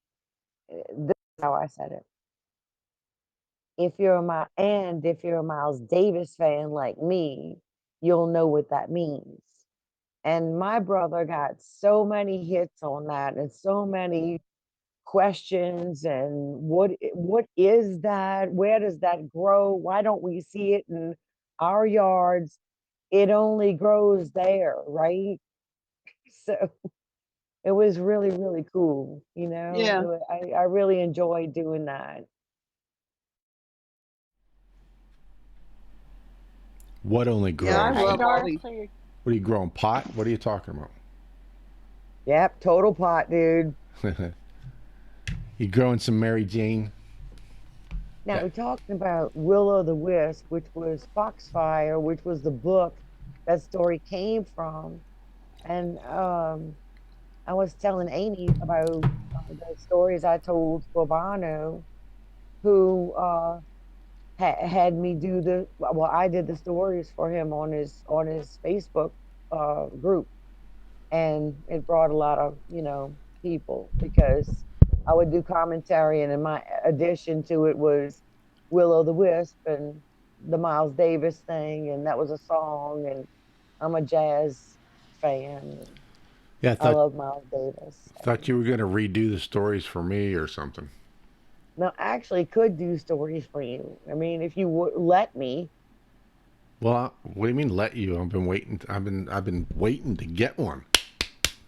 Let's go. I'm still fact finding on the one I'm doing, and I could just like pull a story, out the archives, and just do a story for you and do it in audio, and there you go. I'm not going to do any calls though. Any what? Any calls? I don't do calls. What are you talking about? If they don't I'm get talking in, about- if they don't get into Discord, oh well, you know. I'm not talking about calls like I did tonight. That was dangerous, and my voice was bad. I Oh, mean, they were like that's probably, what you mean. I thought you meant like yeah, take callers or whoever something. that was trying to communicate with me was probably laughing in the woods, going, "Oh yeah, she's funny." Maybe that's why the Bigfoots were jumping around, hooting and hollering. They were getting a kick out of you. They were just laughing it up, man. Every time you do it, they go, "Oh God, well, check that out! Listen to her, she's crazy." Listen to her; she can't even do it right. Her Yeah. voice is all screwed up. Or maybe they, oh, that's Demi Moore's sexy voice. Yeah, total rasp. Yeah. You know, she got hired to do what was it? For a phone sex line when she was 16 because of her voice.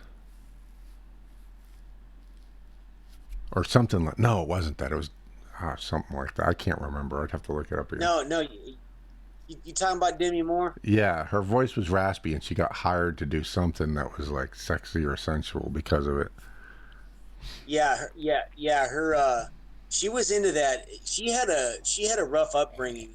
I don't know if I should say rough, but it's unique. And you know, her mother was involved in the adult industry for a short time. Her mom.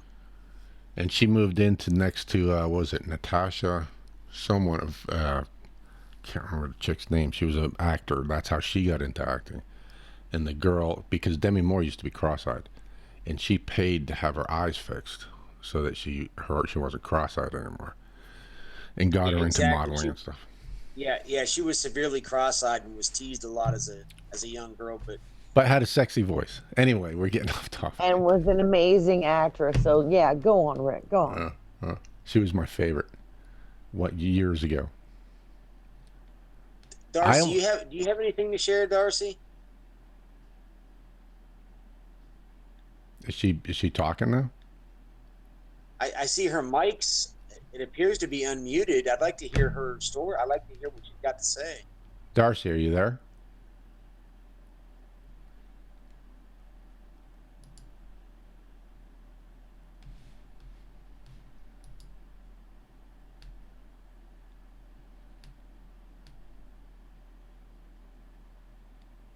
Still not working. It was working earlier. What happened? You had it set to push to talk and you were using your control button. Did you try resetting it that way?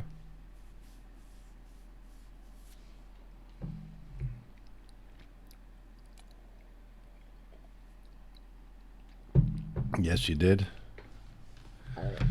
I don't know. I think you might have a problem with your computer. I noticed when you were when we were talking, there seemed to be either you weren't pushing the button. Remember, I kept saying you were cutting off at the very beginning.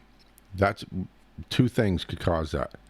One is that when you were pushing the button, you were starting to talk before the button actually connected, and two is that your computer has what's called bit rot. So the memory is it's lagging big time, and that could be causing some of your problems. If it has bit rot, that could be causing all kinds of issues for you.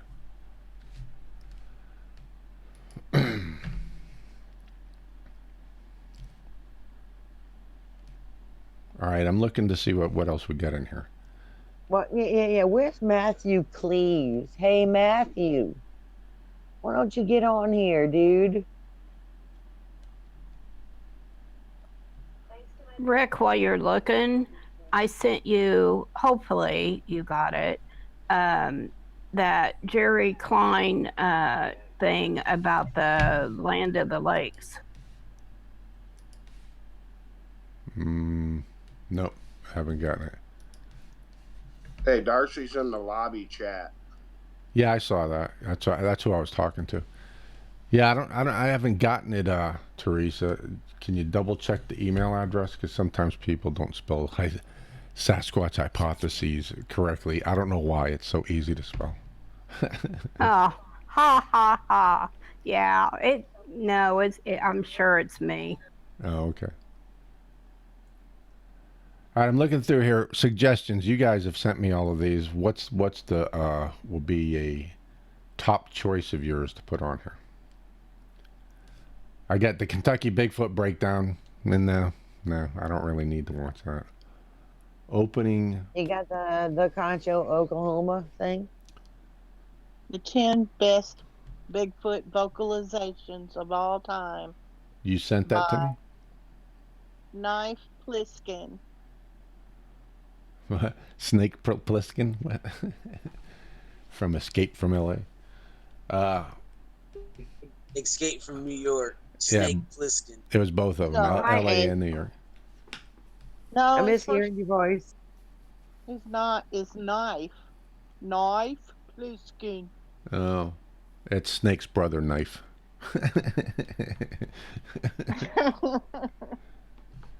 Anyway, it had the top 10 vocalizations for Bigfoot in it. I watched it today, this afternoon. Who sent me this? It was pretty, Brett. It was pretty good. Brett, you sent me one. I'm sorry, Teresa. Brett, you sent me one that says Fox the Bigfoot and at the Carter Ranch, I think, or and the Carter Ranch. Is that a video or is that like a still picture with some text?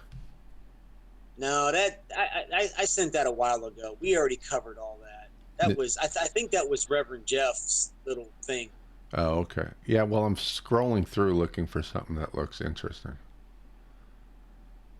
Bigfoot body photographed. That's from you too. Is that? Oh, let me look at it here. Bigfoot body photographed. Hey everyone, welcome to Mountain Beast Mysteries. Oh, yeah, he does good stuff. I came across a really interesting website lately, and on the website is a cool photo that I hadn't seen before. And some of you might have seen it before. What the? Hold on, people.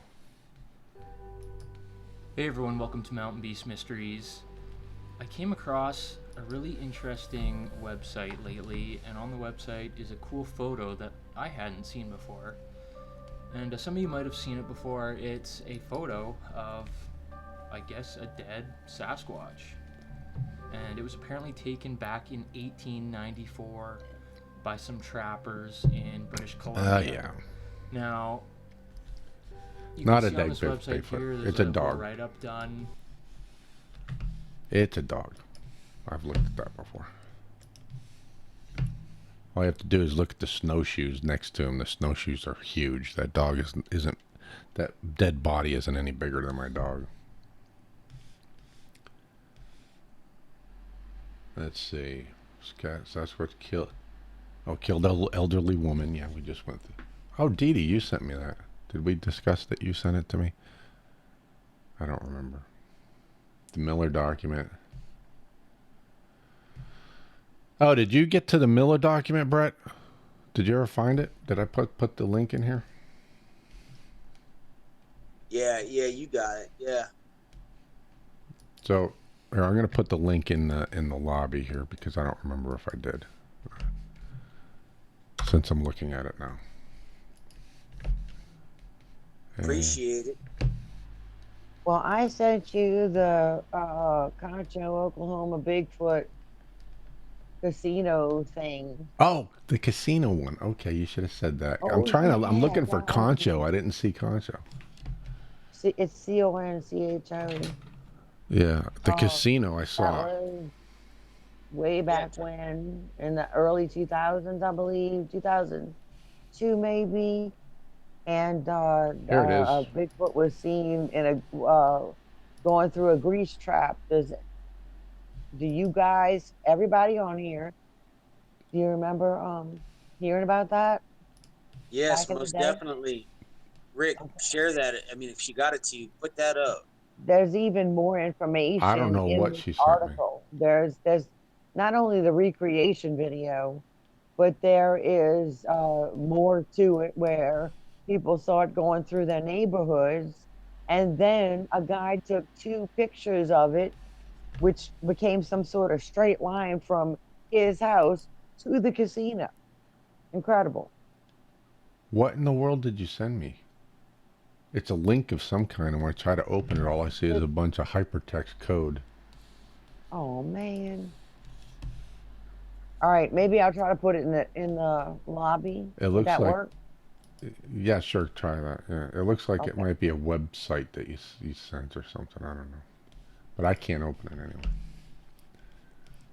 Dee Dee, I hope you can post that up to the lobby. Hey Rick, I'm getting a mean echo on my. Is everyone else hearing that echo? No. I got a mean echo, man. It's pretty pronounced. What causes that, Rick? I'm hearing it. Yeah, I hear it. I hear it. Oh, y'all do? I hear it. Oh, maybe you're hearing the echo of yourselves going back through the. No, because every time somebody talks, Rick's picture shows, making everybody echo.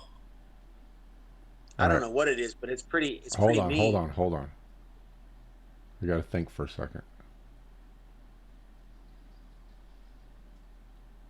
How am I going to cancel that? I can't.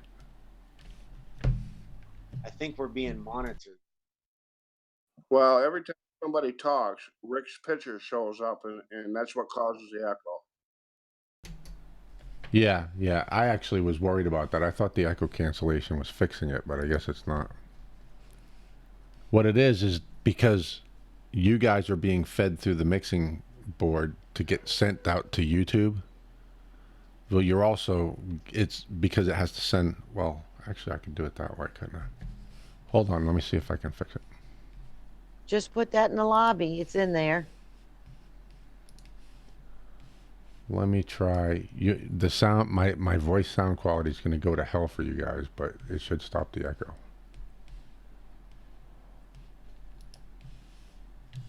Okay, can you hear me?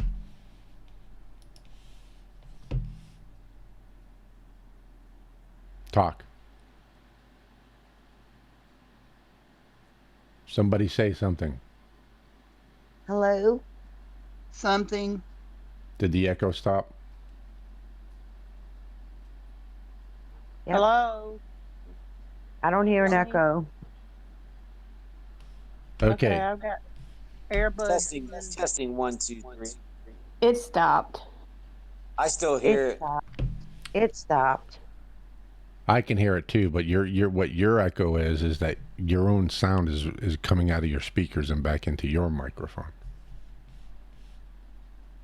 So anyway, I put the it was from Texas Cryptid Hunter, and it's about the Concho, Oklahoma casino Bigfoot we were talking about. Actually, in the email, Rick, I did apologize because I don't mean to impede your work, sir. What did you do to me? But I didn't mean to impede your work, sir. But I wanted to send that to you because included in that article are 2 photos of a creature, and one of the shots is 2 photos, and the first shot is it's just walking, and the second shot it's looking down. And in the email I sent you, I actually said, sometimes obviously they look down, and that's the second time since the Freeman film since I saw one looking down, and this thing was walking as it was getting photographed. So yeah, that's not working. You can't even retrieve that? No. Oh, jeez. Excuse me, Rick. I just sent you something about those 10 most popular vocalizations captured ever by Knife Plissken. Okay, hold on.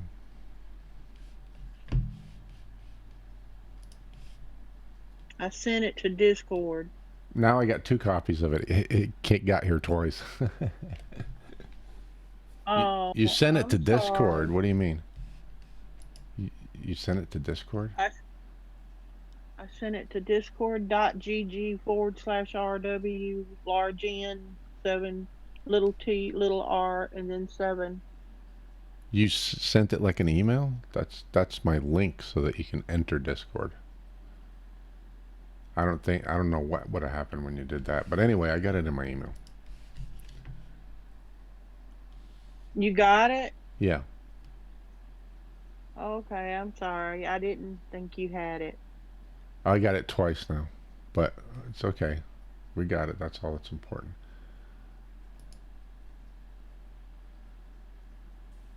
Okay. All right, hold on.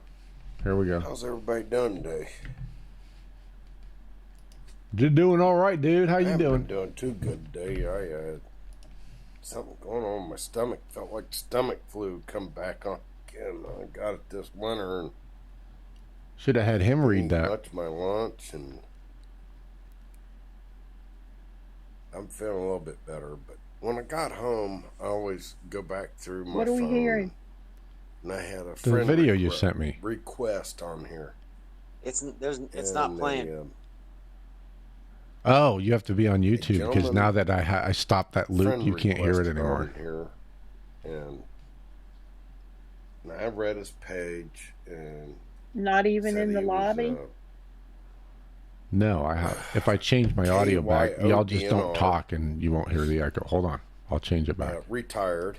He's retired. He had a bunch of other stuff on there. I always look at everybody's stuff if they've got a long, lengthy thing on there. If they've got a short thing, just there you go. Subscribe to 2017.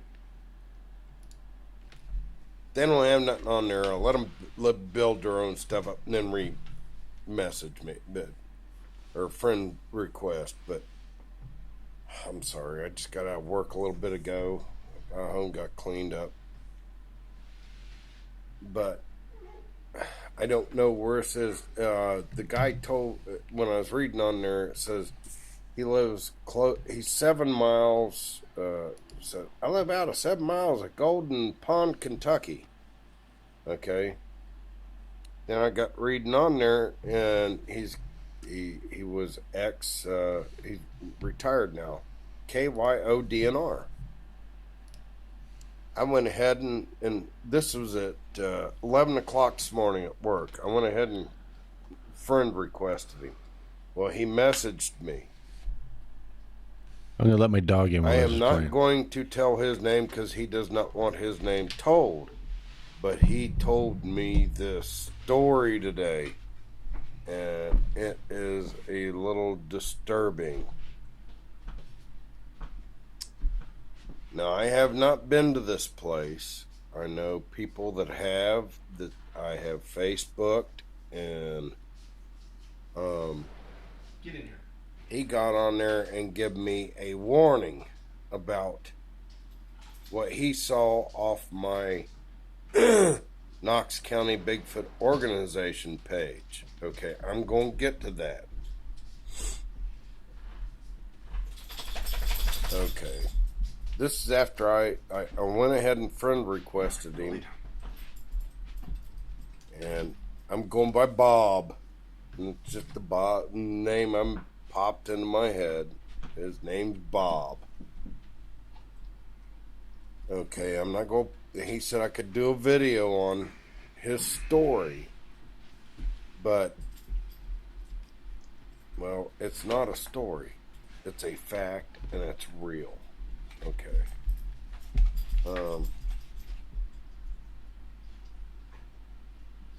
This man paused 2 or 3 times, but pause, crying.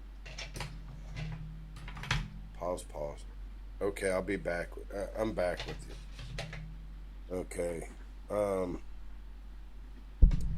The way this story is told from him,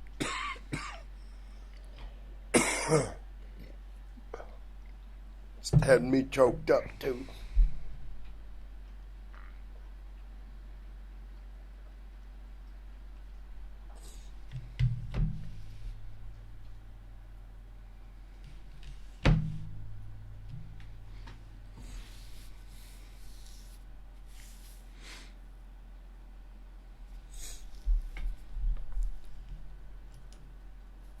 Okay, folks, just so you know, the people in Discord know, this is an interview that he did an interview with a Kentucky DNR officer about that incident in LBL where the little girl was killed with her family in the RV.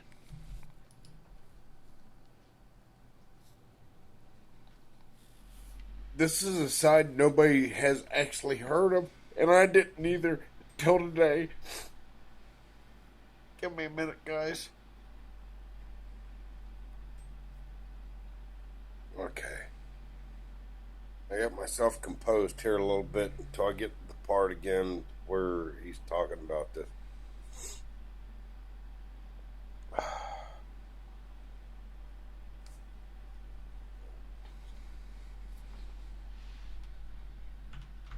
I thought he was just another Bigfoot researcher. That's why I friended him. And then come find out he's a Kentucky ODNR officer. Okay.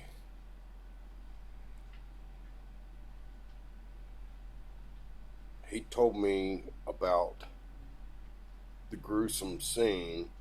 He was the second person. He's 67 years old. He was the second person on site after the other campers had found these people.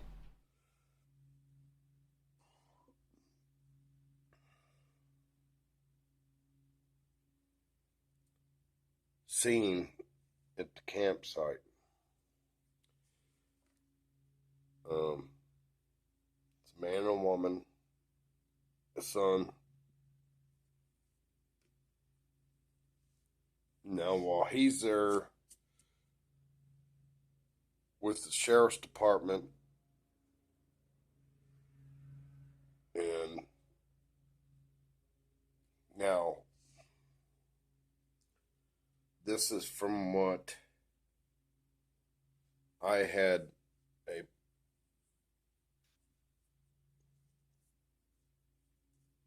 posting from somebody else off their page that had posted when they was to LBL.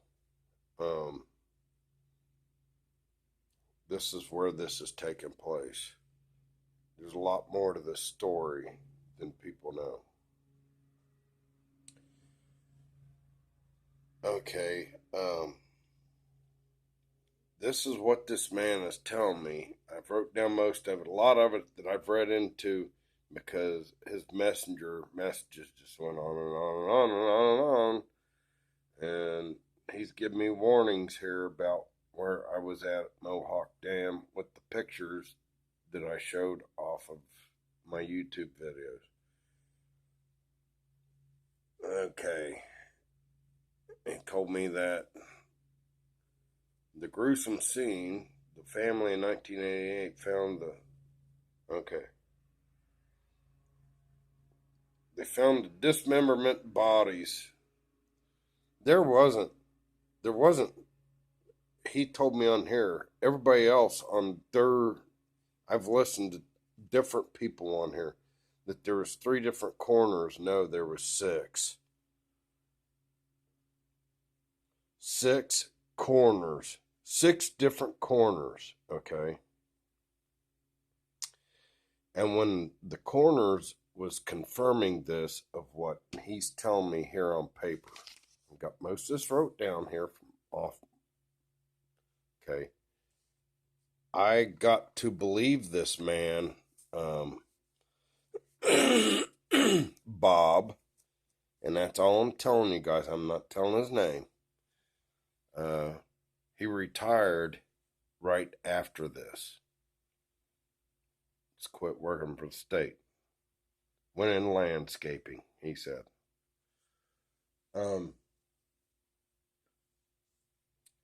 He said, okay,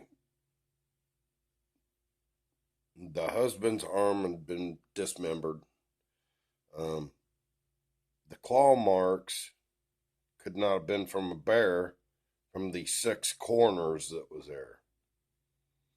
Before the coroners could even say anything about what was going on that night, even though some deputy sheriffs had to leave the site because it was so gruesome. All the blood inside of the camper, the scratch marks on the outside of the camper, the attack spot. This is what he told me on here was all of a sudden the feds showed up. Okay. The feds showed up to this site and told him and the local police officers and the sheriff department they have to leave. But then they called him back with 4 other ODNR officers back there again. Later that night, they had taped the whole area off with caution tape. And he said when he went back into the area, they wanted their opinions from the feds to find out what was going on here, okay? Then he goes to say, the officer that found the little girl. That's the worst part here for me. They didn't just find half the little girl. They found in another tree her arm. Now, nobody said that on their story.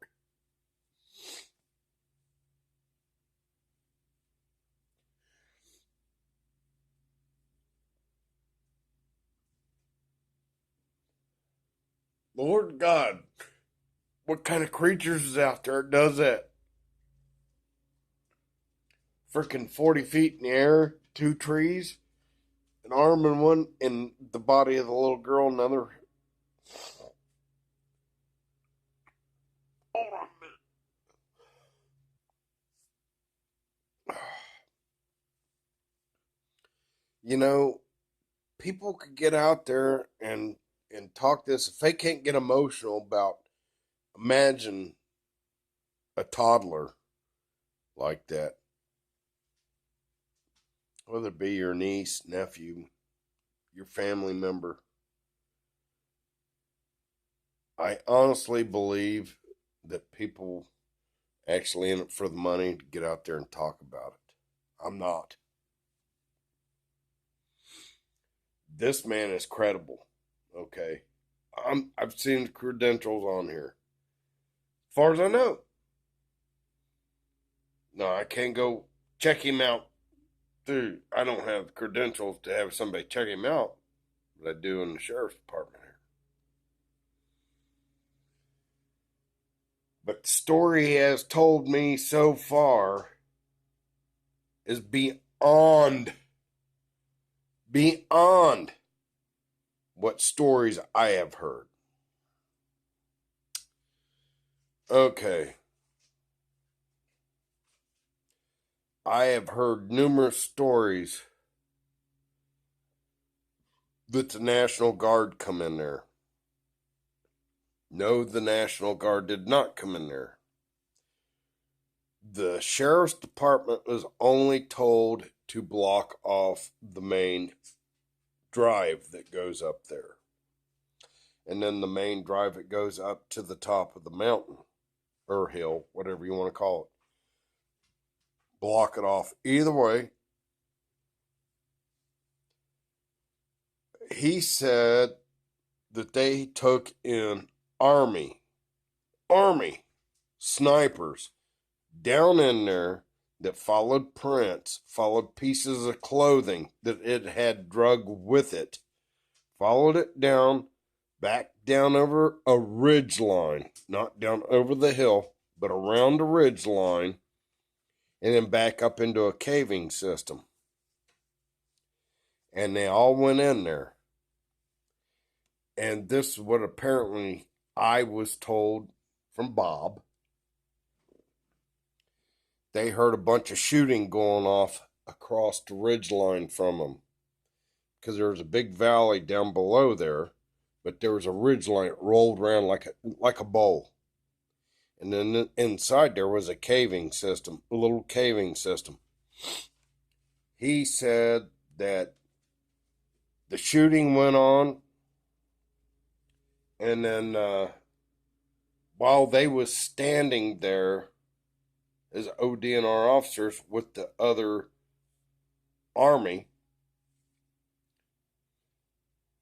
they was getting radios back saying, "We have dispatched the creature." So they called in for an Army back then. I don't know if it was a Jeep or back in the 80s. I don't know if they had Hummers, but whatever they took back in there, it may have been a deuce and a half, because when I was in the Army, they still had deuces and a half. But in the, when I was in boot camp, they may have took that up there. But what he's describing on here is what I am following up to this gentleman's Bob, the pictures of my juvenile. Okay.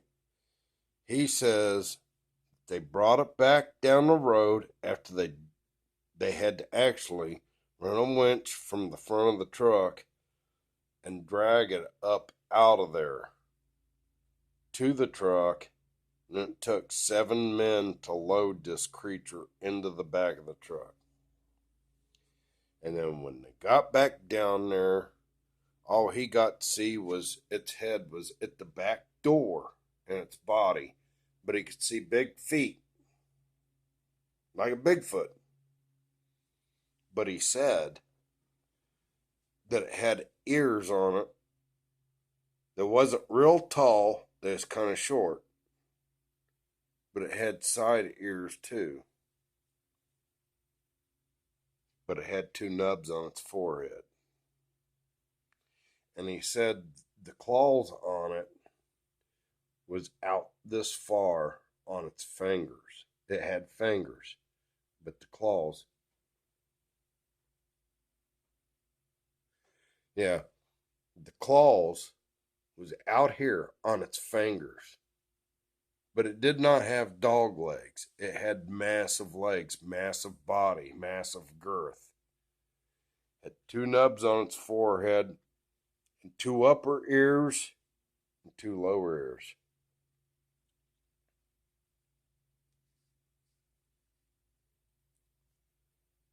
And, okay, it had canines, but it had a row of teeth behind its canines that was blocked like ours. When I'm describing what this man is telling me, he's seen when the Army brought the creature back. They dispatched this creature, okay? I got back on there and I was telling him, I said, what did they do with the body? He said, well, the feds was there, the Army was there, they took off with it. I said, okay. Now what happened to the deer hunter that happened up on the hill that was drug a mile and a half away? He said, well, I have been retired ever since then. And he told me that when they got down there and this is disturbing too. This is part of the story that nobody else has heard of neither.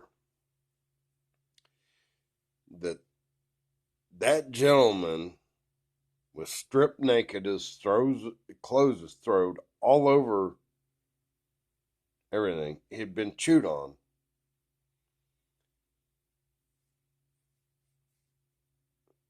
But something had took a claw and took his genital and his genital sac off and threw it off to one side. Now, I do got to believe if you're in a general area of Bigfoot's, dogmen, or something else, and you do urinate in their area, that may have been a detection that he did where he was. I did it last weekend, and something's coming through that brush there, smelling it, because the wind was to my face when I did it, so whatever's coming in my back wasn't happy. Give me a minute here. Okay. So this gentleman Bob That's what I'm calling his name. I friended him today. He's 67 years old. He's retired. He's a Kentucky ODNR officer. Lives 7 miles from Dr. Gordon Pond, Kentucky. This is what the gentleman told me. Said he had seen the picture of the juveniles on my Knox County Bigfoot organization. 2 nubs on its forehead. He said, do not go back there. That is what the man told me today, and I am not going back.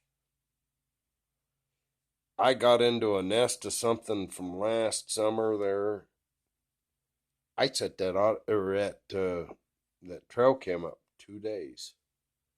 And then set the audio recorder up every week. But I got good stuff on it. Tree knocks, weird owl howls. But I got stuff busting up, something bipedally walking right next to the audio recorder. But he told me from the sign that they had down LBL and the creature he got to see in the back of that military vehicle, is what he said, military vehicle, looked like the juvenile. That didn't, he states on here it didn't have a shorted snout, but not a snout like a dog. It was shorted snout. It had 2 ears up here, but it had a set of ears down here too. Canines, but it had a row of teeth on the inside of its teeth. I got to believe this man. I looked up what he's got on here. Only thing I know next to do is have my sheriff friends here in Mount Vernon or somebody look him up and see if he's real. That's all I know to do. I've been on here 21 minutes, and after emotionally hearing what he had put on here, it's kind of drained me a little bit, because I don't know how anybody could go to the LBL and go back to that site. I don't want to. I will not go there.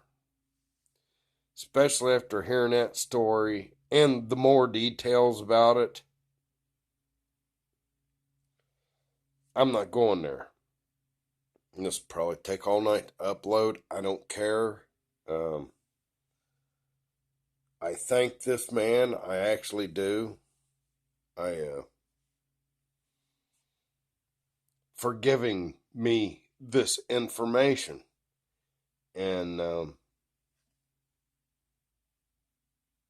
Lord God, I don't want to go back.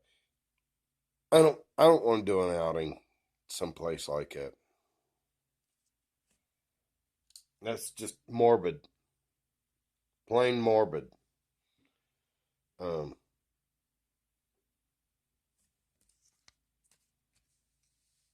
know the Bigfoot Outlaws did one here a while back. That's their thing. They want to do that. That's fine with me. It's after I got to hear more details about this and how morbid it was about it. It bothers me.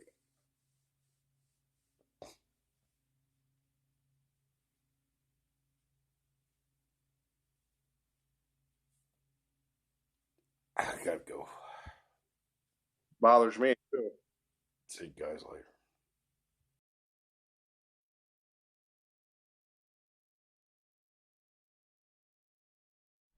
Okay, Dee Dee, what's up? I haven't been able to see the chat till just now. Who are you talking about?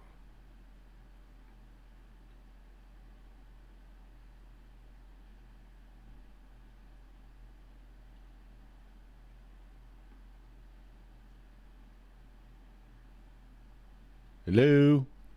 You can talk in Discord again, or chat, whichever. Just tell me what the hell you're talking about.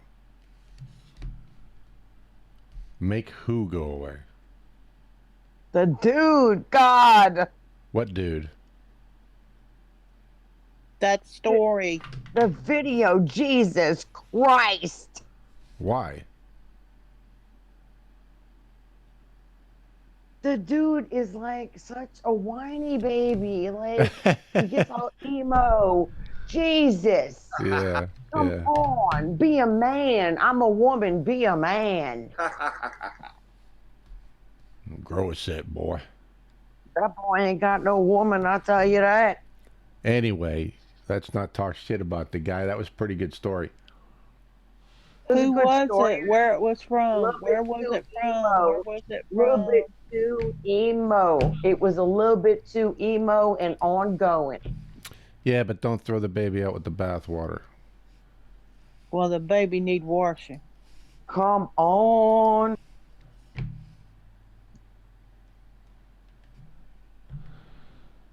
Yeah, that was interesting. Some interesting additional facts, but for the most part, what I've put out there is the same. You know, except for he called her a toddler, and from everything I've heard, she was actually 9 years old. That's far from a toddler. I think that was just his emotion talking.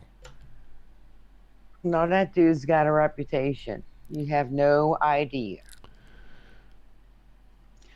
I used to be subscribed to his channel because when I first heard a couple of his things, I thought, well, he's straight up.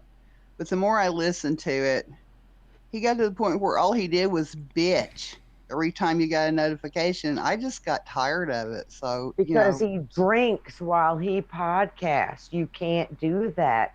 It makes people like think you're retarded. Well, it was depressing to listen to anyway. Datey, I'm always drunk as a skunk. You telling me that I'm a lousy podcaster? You don't show it.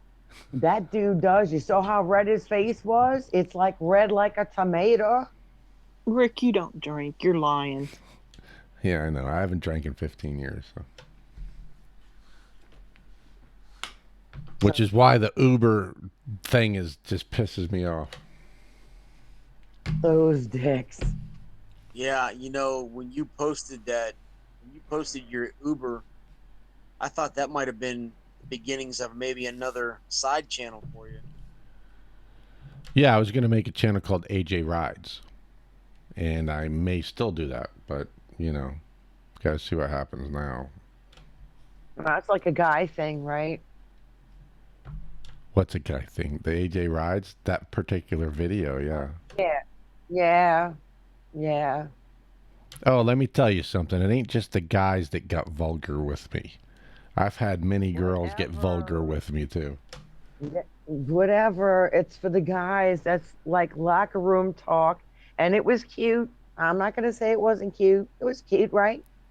But, yeah, that's guy stuff, dude. But it was cute. Well, I guess the stuff the girls did was also guy stuff. I don't know, but I didn't hear the girl stuff. But I actually didn't watch it. I couldn't. Why? I just wasn't my thing. I just wasn't into that. Oh, here we go. Oh, that's it. Brett's, okay, you know what it is? You know what your problem is, Brett? Brett? I'm listening. You're not street. The dude is street. I see it. I understand it. I don't partake in the street thing, but I mean. No, I didn't watch it. I have to watch it. You got to go watch. Oh, then he's gonna. Okay, go watch it first, then you'll understand. I don't understand what you mean street though. What do you mean? Rick is total street. Like Rick is total military. Total street. I bet I'm more street than he is. I was in the military for 6 No, you're years. not. No, you're not. It's not to do with the military. It's not to do with the military. It's to do with. Edie, you don't know nothing. Hey, yo, you don't know nothing about me. Hey, yo, right. I know about Rick though. I'll tell you that, and I'll tell you what. All right. He's more I don't street. think so. He's more street than you. Rick is more street than you, dude. And you're street. I wouldn't say you're not street. I'm not saying you're not smart or whatever, but it's a different kind of thing. I'm his friend too. You know, my opinion. That's all. It's an opinion. That's all. I don't understand what you're saying though. But I mean, I'm saying when you see Rick's video, you'll be like, oh, okay. Because he was like in the street talking to people from the street, and he like knew their language and stuff. You know what I mean? Just watch it and you'll see what she's saying. yeah, I didn't even watch it. Don't be going toe to toe with me, true to form over there. Toe to toe. Because you know, Let's you ain't dance. right for that. You ain't right for that. Let's dance. Let's dance. Let's dance. Let's dance. And Brett, she's saying I'm street because I grew up in the streets of Boston, gang fights and all that stuff. Well, so did I. Hey, you opened this can of peaches. Now let's eat them. Thank you, Teresa. Thank you. You grew up where, Brett? Just south of Cleveland, in row housing. The high school I went to was 5,000 students, and 90% of them were black. Yeah, well, the high school I went to, they had armed guards walking the corridors, and we were locked in our rooms between classes. So did mine, dude. So did mine, dude. Same thing. So that's why Brett asked me about what was my craziest Mardi Gras moment. Now we know. It's cool though. Hey, we've all been through it. You know, the period in the street talk and all that stuff. Anyway, back to Bigfoot. Okay. Back to Bigfoot. Yeah, please. Back to that can of peaches. Like that. I still love you, Brett. Shut up.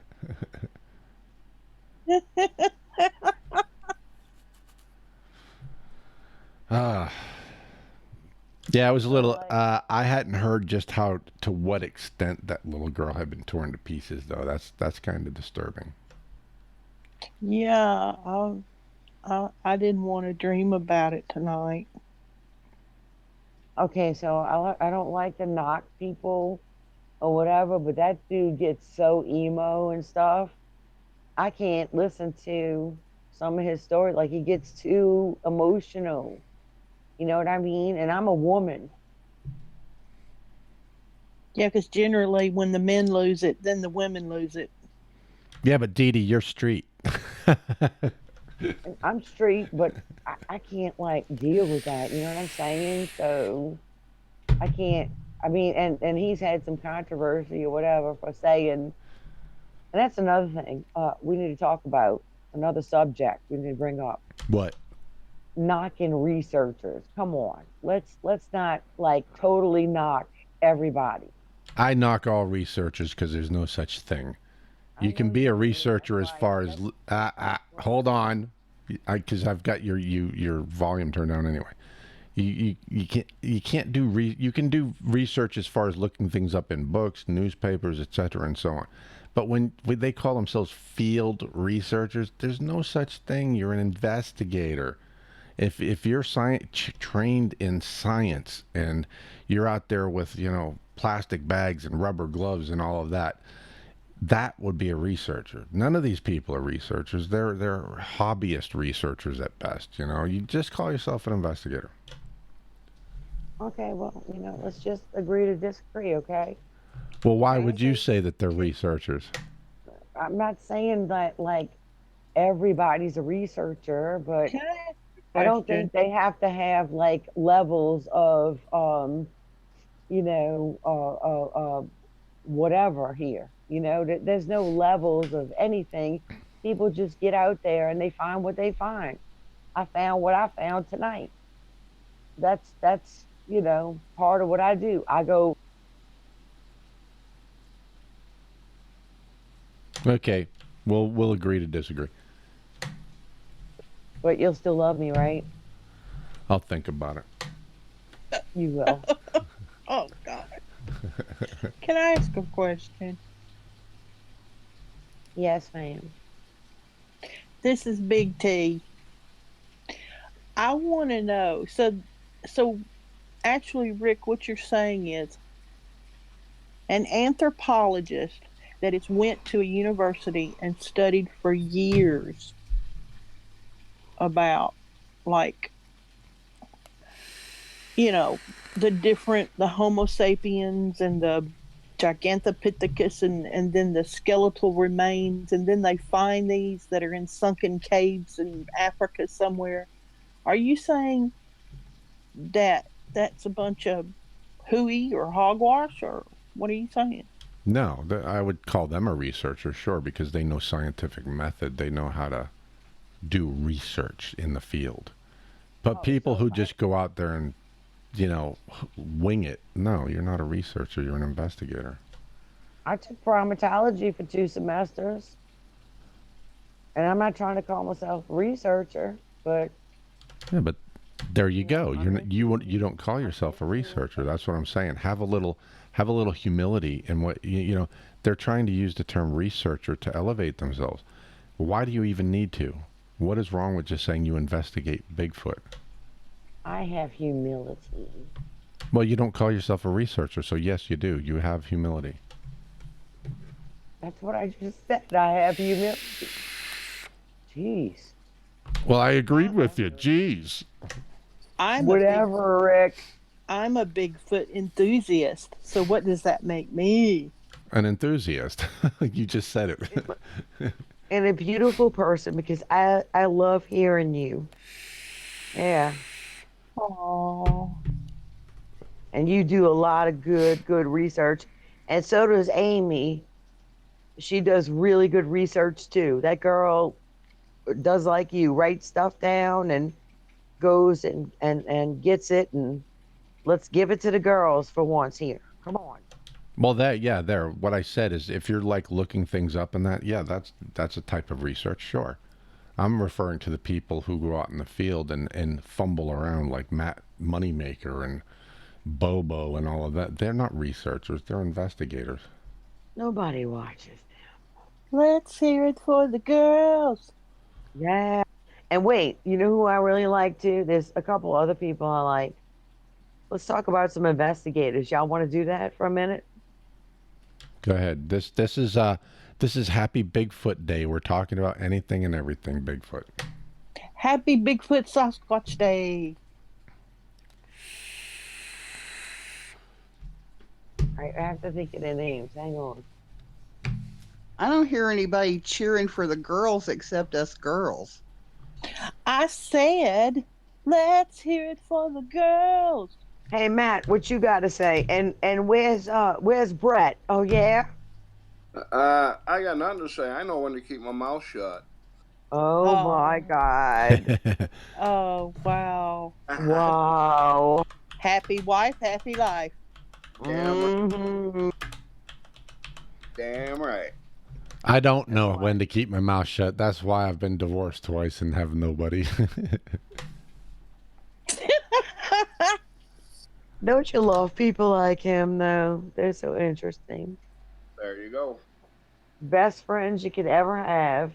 Him and Matt, and look, OG dropped off. You don't see him on here no more.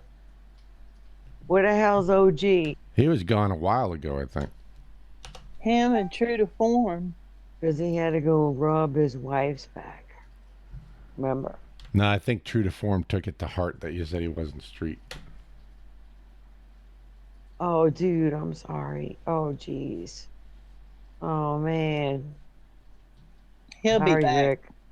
He'll be back. Sorry, Rick. No, he couldn't talk loud in his house anyway. He was getting in trouble, remember? That was Jared ex-Jen.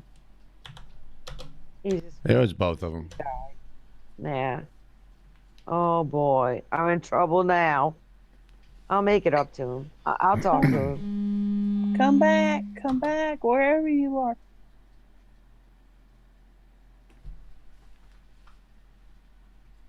Rick, I'm just messing with you. Are they in the chat room? Where'd they go? Seriously, somebody go check the chat room. I'm tired of it. I am, but I've been in the chat room the whole time. Yeah, I saw you. Okay, I'll go check it. Yeah, they're not in there. All right, so the dude that all right, I'm trying to think of his name, and I'm subscribed to his channel too. The dude that had the camera footage of the creature by the tree from the back of his truck. Remember that guy? Rick, is your dog still outside? No, she's in. I had to look because I forgot.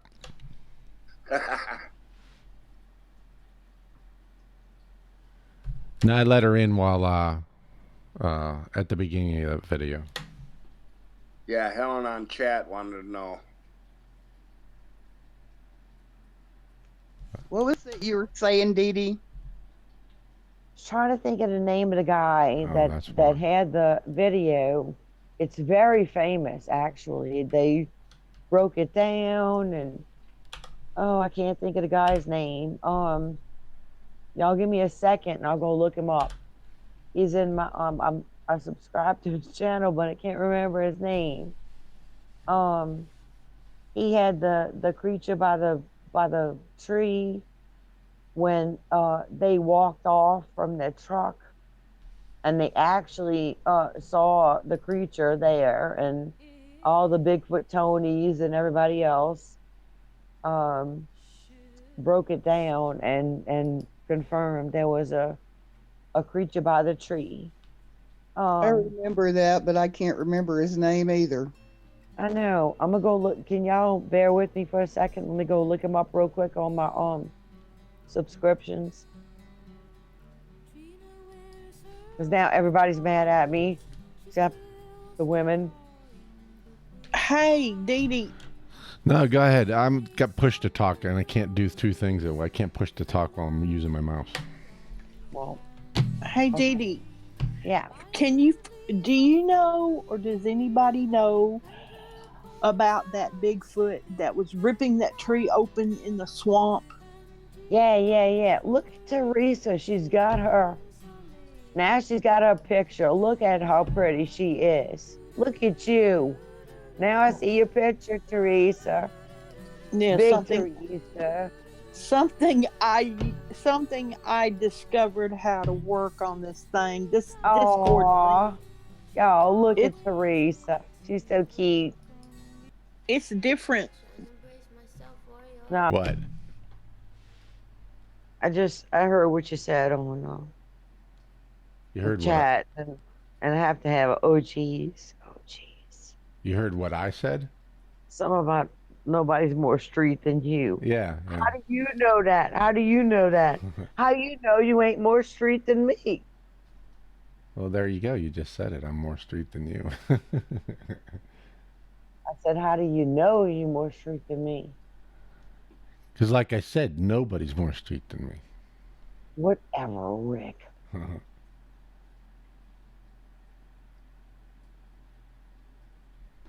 Oh, wait a minute. Darcy, you missed what? Oh, the video? Is that what you're talking about? Or was that from like an hour ago and I'm just now seeing it? Darcy, you still haven't got your mic fixed, huh?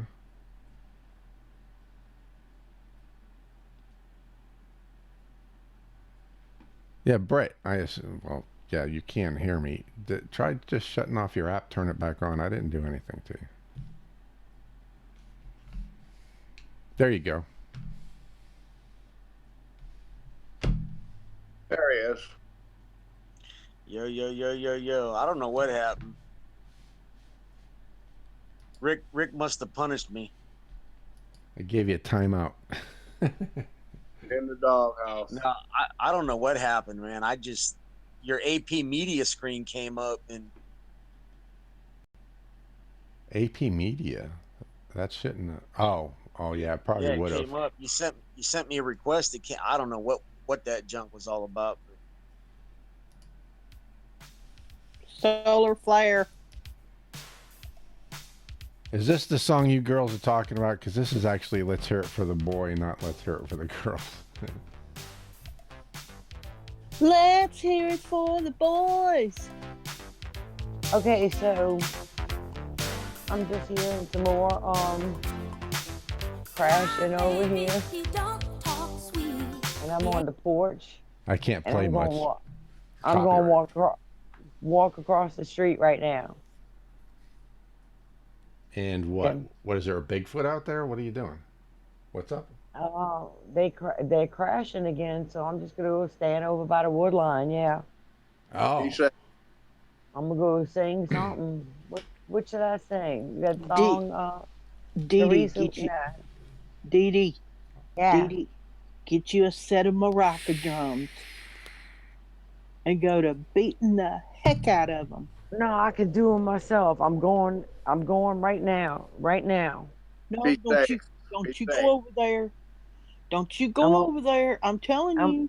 I'm gonna let y'all hear me. No, I'm telling you, don't do it. Don't do it. She's safe. Why? She's safe. She's in her 50s. You are too, Rick. Hush up. I'm not female, so it wouldn't matter. Oh my God. Dude. Well, yeah. That's the part of it, you know? That's part of it. Is it really? That's what you believe? Yeah. Nobody. I went to a grocery store 2 weeks ago, and a girl took my ID so I could get a bottle of wine and a pack of cigarettes, and she's like, "You're not in your 50s. You're lying." I said, "No, I am. No, I am." So top that, Rick. I get carded all the time. Okay. Yeah. All right. No, people usually think I'm in my, I don't know, like early 40s. I'm just trying to share a crash that happened just now. Well, so I'm about to do what? Well, get your happy ass out there. I don't want nothing to happen to you, Dee Dee. Yeah, be safe. And I'm gonna do a.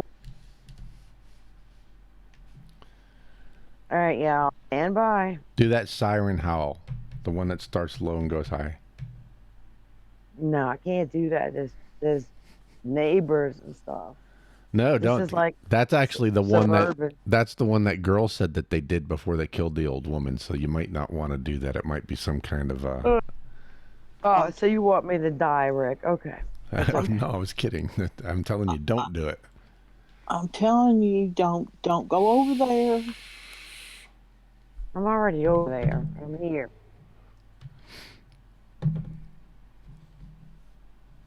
As dedication for you. And for those of you on YouTube, this is live investigation. We may hear some audible vocalizations. We may hear some wood knocks. We may hear some crashing. We may hear Dee Dee scream and run like a little girl. Oh my God. I'm joking, but yes, be careful. Did I hear a scream? I heard part of a scream and it cut off. Who was that? Dee Dee, that wasn't you. God. That was me, and I wish I had. You're pushed to talk or something ain't working right. You're cutting out. I got a whoop answer back from probably, I don't know, if I had to guess, 300 yards, just to guess the noise, the sound, whoop back. So we're all foggy here, all foggy, and it looks like a London night here in. Wait, hang on. Dude, okay. I got several whoops back now. You got your voice recorder going? No, I should have. But I just thought I'd do it while I was with y'all, so that was very interesting. Do you see any eye shine? None. none right now. No. What she said And is I'm foggy like London, so it's going to be hard to. She's like not going to see him until they're right on top of her. I'm only 50. I'm probably like 50 yards from the tree line in my house, and I'm walking back right now.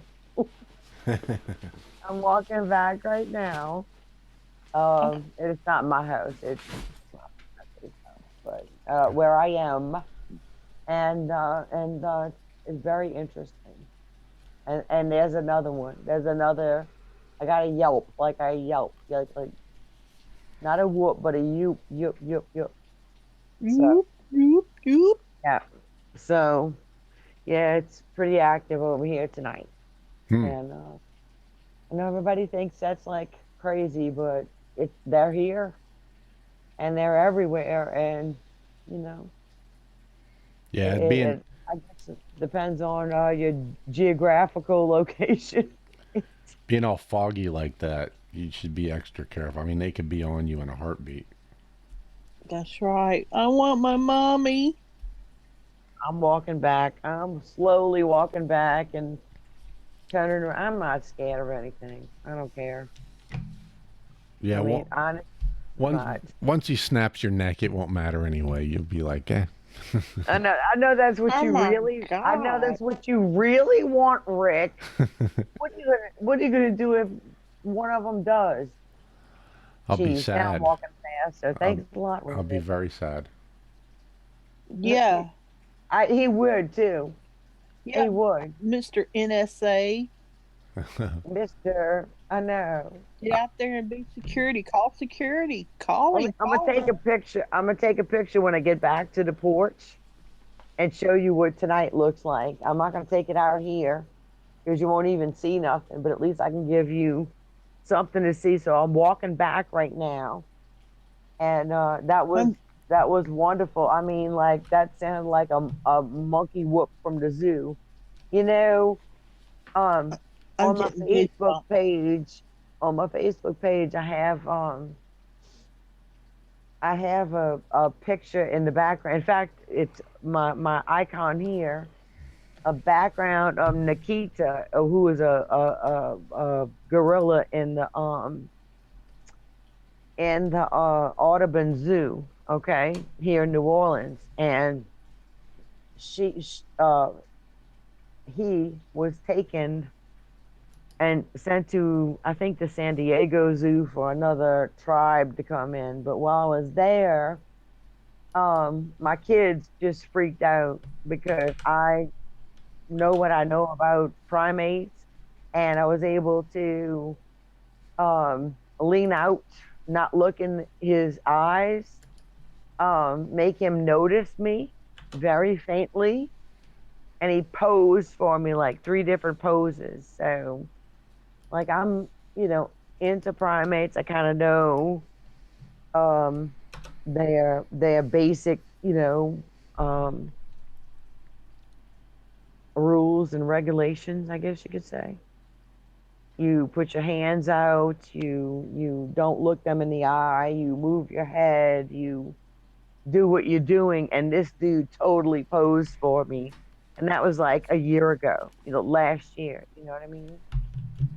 So now that doesn't say that would happen with a Sasquatch, a Bigfoot, but supposedly they have primate traits. Who would agree with that?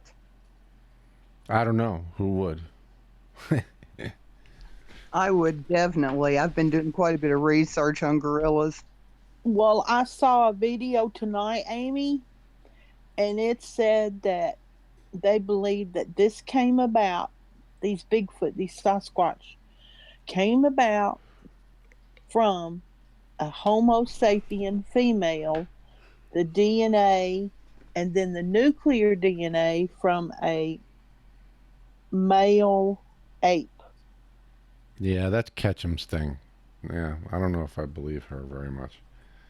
She's just been so controversial. I mean, I don't know that's not true, but To have first a of human all, quality. a male To a male ape cannot reproduce with a human female. The DNA would not work.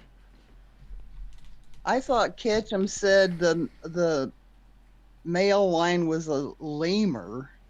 Yeah, she's saying something about a lemur, and I don't know. I just think that sometime way, way, way back there was a division, and there's their species and our species, and maybe they're compatible as far as reproduction, and maybe they're not. It depends on how close they are. Oh, I was going to say I'm going with Homo heidelbergensis. Yeah, actually, that was kind of my thing too. Was thinking that's about the closest that we've discovered so far. That really, it's kind of right there. Don't forget troglodyte and Neanderthal. No, well, we have bred evidently with Neanderthal because most of the people on the planet are 15% Neanderthal. What was Turkana boy? I can't remember. I don't know. It sounds vaguely familiar, almost like you're just mispronouncing it, and I would recognize it if you pronounced it right. But I don't know that that's the case. I'm going to look it up. I'll be back. Wow, what just popped in here? Okay, I just put a picture of. I'm back on the porch now, and that's what the porch looks like. Yeah, it's pretty far. The edge of that is the wood line. So yeah.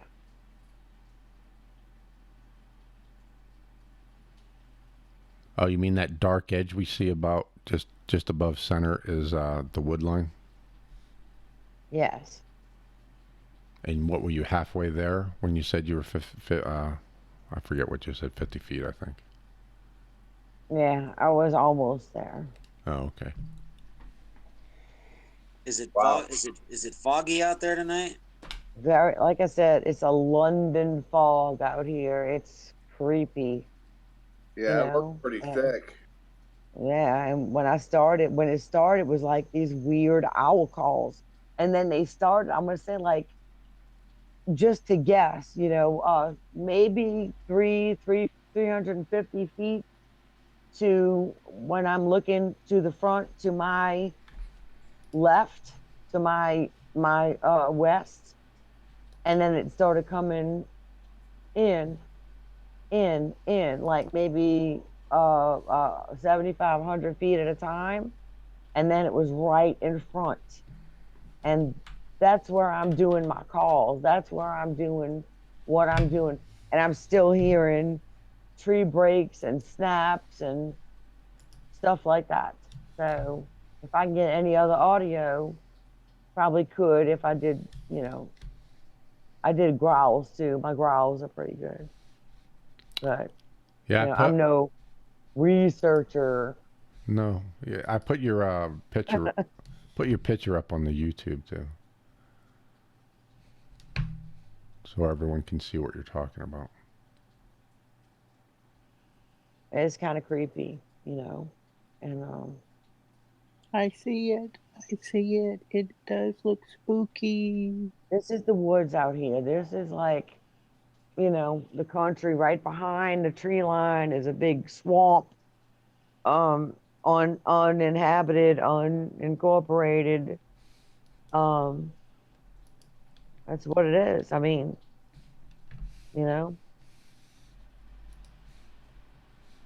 when he leaves, he's like, "You're gonna be okay. Everything's all right." What the hell? I know that. Do you remember that movie, The Fog or The Mist? Oh yeah.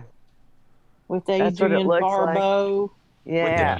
With the beautiful Adrian Barbeau. Adrian Barbeau was freaking hot, dudes. And you people on YouTube.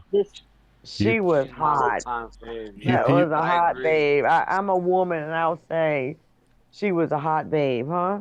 Yeah, definitely. That's what this reminds me of. That beautiful person. That fog. You people on YouTube, here's a picture of the investigator that's in the fog.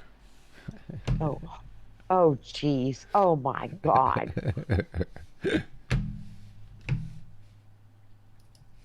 With the bad voice. Yeah. the horse or gravelly or whatever. Hey, did my brother ever call you back? No. He'll probably call you tomorrow.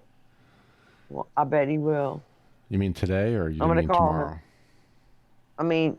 I mean today. Yeah. Okay. I mean today. Oh, geez. Yeah, today. Oh. And once again, this is the fog she was just out there confronting Bigfoot with and hearing responses. Well, you need to go over my audio and enhance the responses, dude. Yeah, it'll take some time. I can't just do it while I'm on the show. I'll have to do it and then maybe have it on the show tomorrow or something. It takes too long. Yeah, whenever you don't have a big response. Gotta finesse it. Hey, Dee Dee, that's a nice picture of you with the black toboggan hat on. How you like my hat, huh? It's my new hat. Cute. That is so cute. That's a very pretty picture. Thank you. You're welcome. It's all right. Okay, I'm back. It is Oh, shut up, Rick. All right, folks. Now here is the type of audio recorder you want to get so that you don't have to do as much manipulating and amplifying and all of that of the audio. This right here will capture the audio as best as you possibly can. And let me get my glasses and I'll read the name because I forget what it's called, even though I bought it. And the winner is... It's actually listed in the, that link I put to the Sasquatch expedition equipment that I put in here. Yeah, it's one of the things I listed in there. It's Tascam DR44WL. And it will go down to 5 hertz, which means it can record infrasound. How do I get back to lobby? What do you mean? It's just a text. The text in the middle. Or where I don't know what it looks like if you're on a phone. But I think Brett said if you swipe to the side, you'll pull up the text. If you're on a phone. If you're on a computer, you look up there on the left side where all the channels are and just click lobby and it'll pop up in the text area.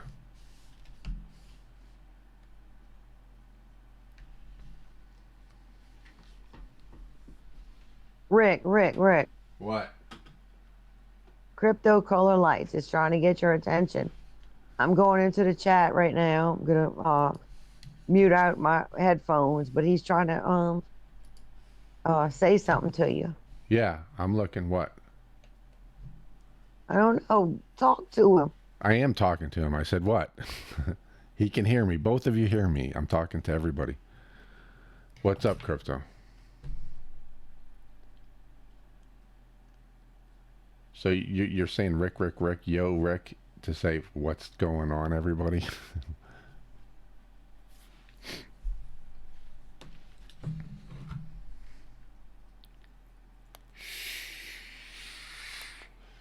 And we got up to 20 at one point, and now we're down to 17 diehards after 3 hours. All right, so Crypto Color Lights Tech.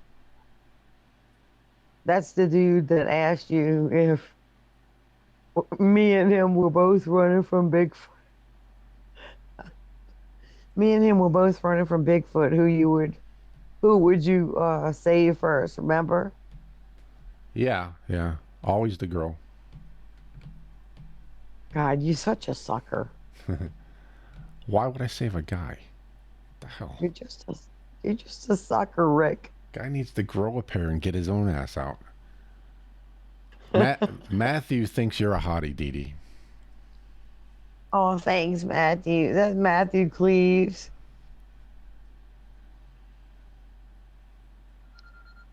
Yes, ma'am. That's a cool dude. Who's beeping?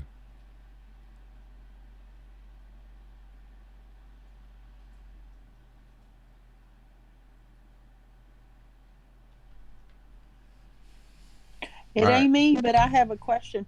What? What's that gadget for you just posted?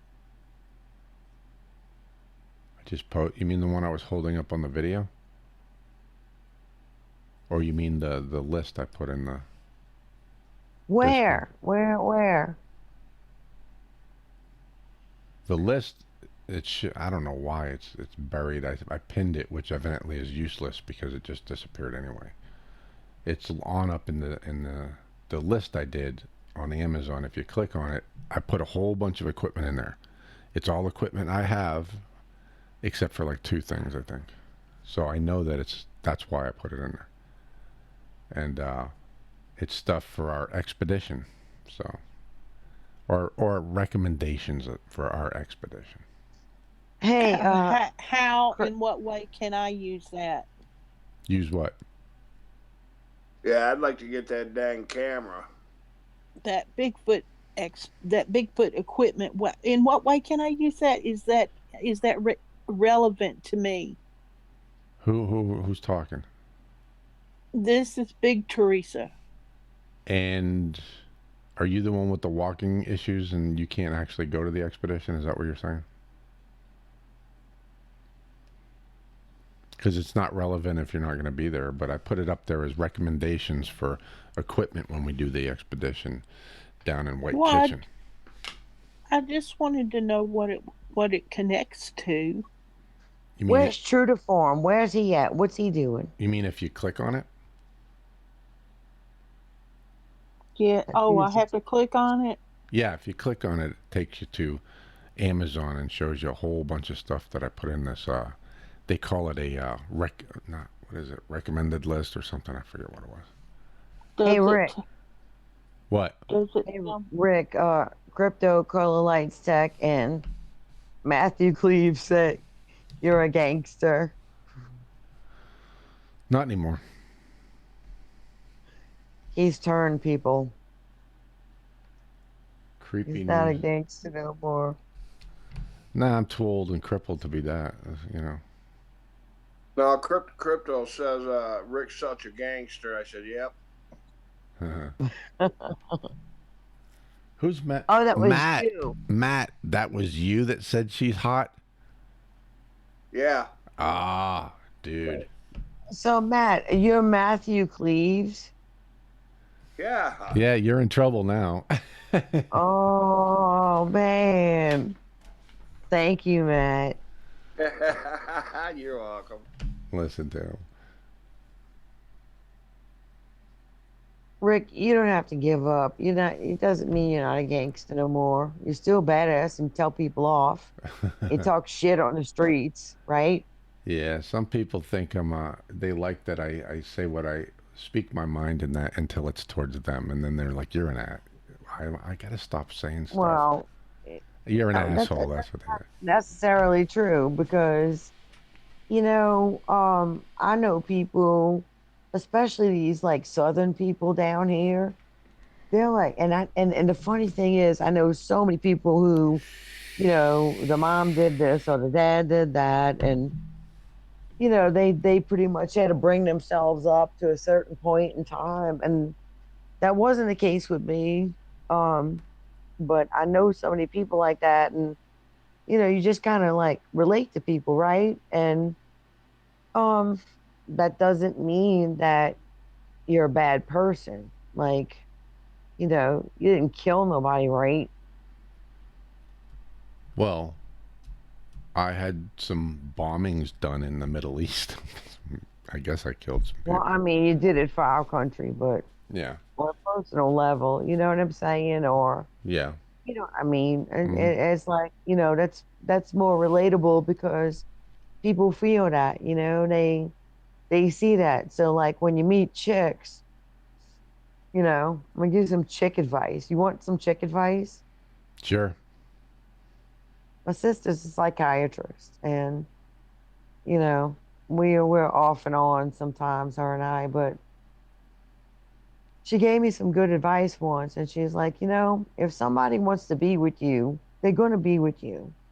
Or it depends on what you say to them or what you share with them. Then it depends on how you relate to them. So even if you have friends or somebody, personal, whatever to you, you have to be real. You know what I mean? I know you're not. Please don't put this on your YouTube thing. It is. You're talking and we're live, so it's going on the Yeah, YouTube. you're gonna cut it. Well, you're gonna cut it out because I know you will. Because it's like Why? you Because you gotta asked be. me? I mean, Yeah, because like no, not because I asked you. Because I'm trying to like give advice to you and anybody else who grew up that way. Like it's not a terrible thing. It doesn't mean you're a bad person. It means like you went through blank faster than anybody else did, and that doesn't mean it's that big of a difference. You see what I'm saying? yeah. And for those of you who don't understand what the hell she's talking about, me and her had a long conversation. She knows more about my past than you do, and she's using that. But Dee Dee, the other side of that is that the chick has to have mental health too. And when people have personality disorders or baggage or whatever, and they go after bad boys, because that's what I've always been considered as a bad boy, then, that old thing, he's a bad boy, I can change him, and then I don't change, and then the baggage comes into play, and then all of a sudden everything blows up. So I need somebody who has healthy self-image and confidence in herself, and can deal with me not changing. Well, I say this to my daughter all the time. I have a daughter who just graduated from nursing school. She's a wonderful soul. She is probably the coolest person I ever knew besides my mother who passed 3 years ago, in my entire life. And she's amazing. She tunes into people. She got a scholarship with a real story that actually happened to her when she was 6 years old that I told. And she said, Mom, I don't know what to tell them. I want to try to get the scholarship. And I said, tell them the truth. Tell the truth. And you know this story. You were in summer camp and you went to the aid of all of these kids, and you were there, and you were their support physically and mentally. And that's what the lady pulled me aside and said, oh God, what did my kid do? Right. And she said, no, your kid is going to be a doctor or a leading physician or a leading nurse in a hospital, And I told her to tell that story. And it's all about what's in your heart. You see what I'm saying? So, Mm-hmm. Well, when I was in the hospital for 2 months, I think that the most well-adjusted females I've ever met in my life were the nurses. Oh yeah, they work their asses off, I'm and they talking take mentally. psychology. Yeah, they take psychology classes. They were all very grounded and well-adjusted. And yeah, after I was in there, I said, I got to find me a nurse.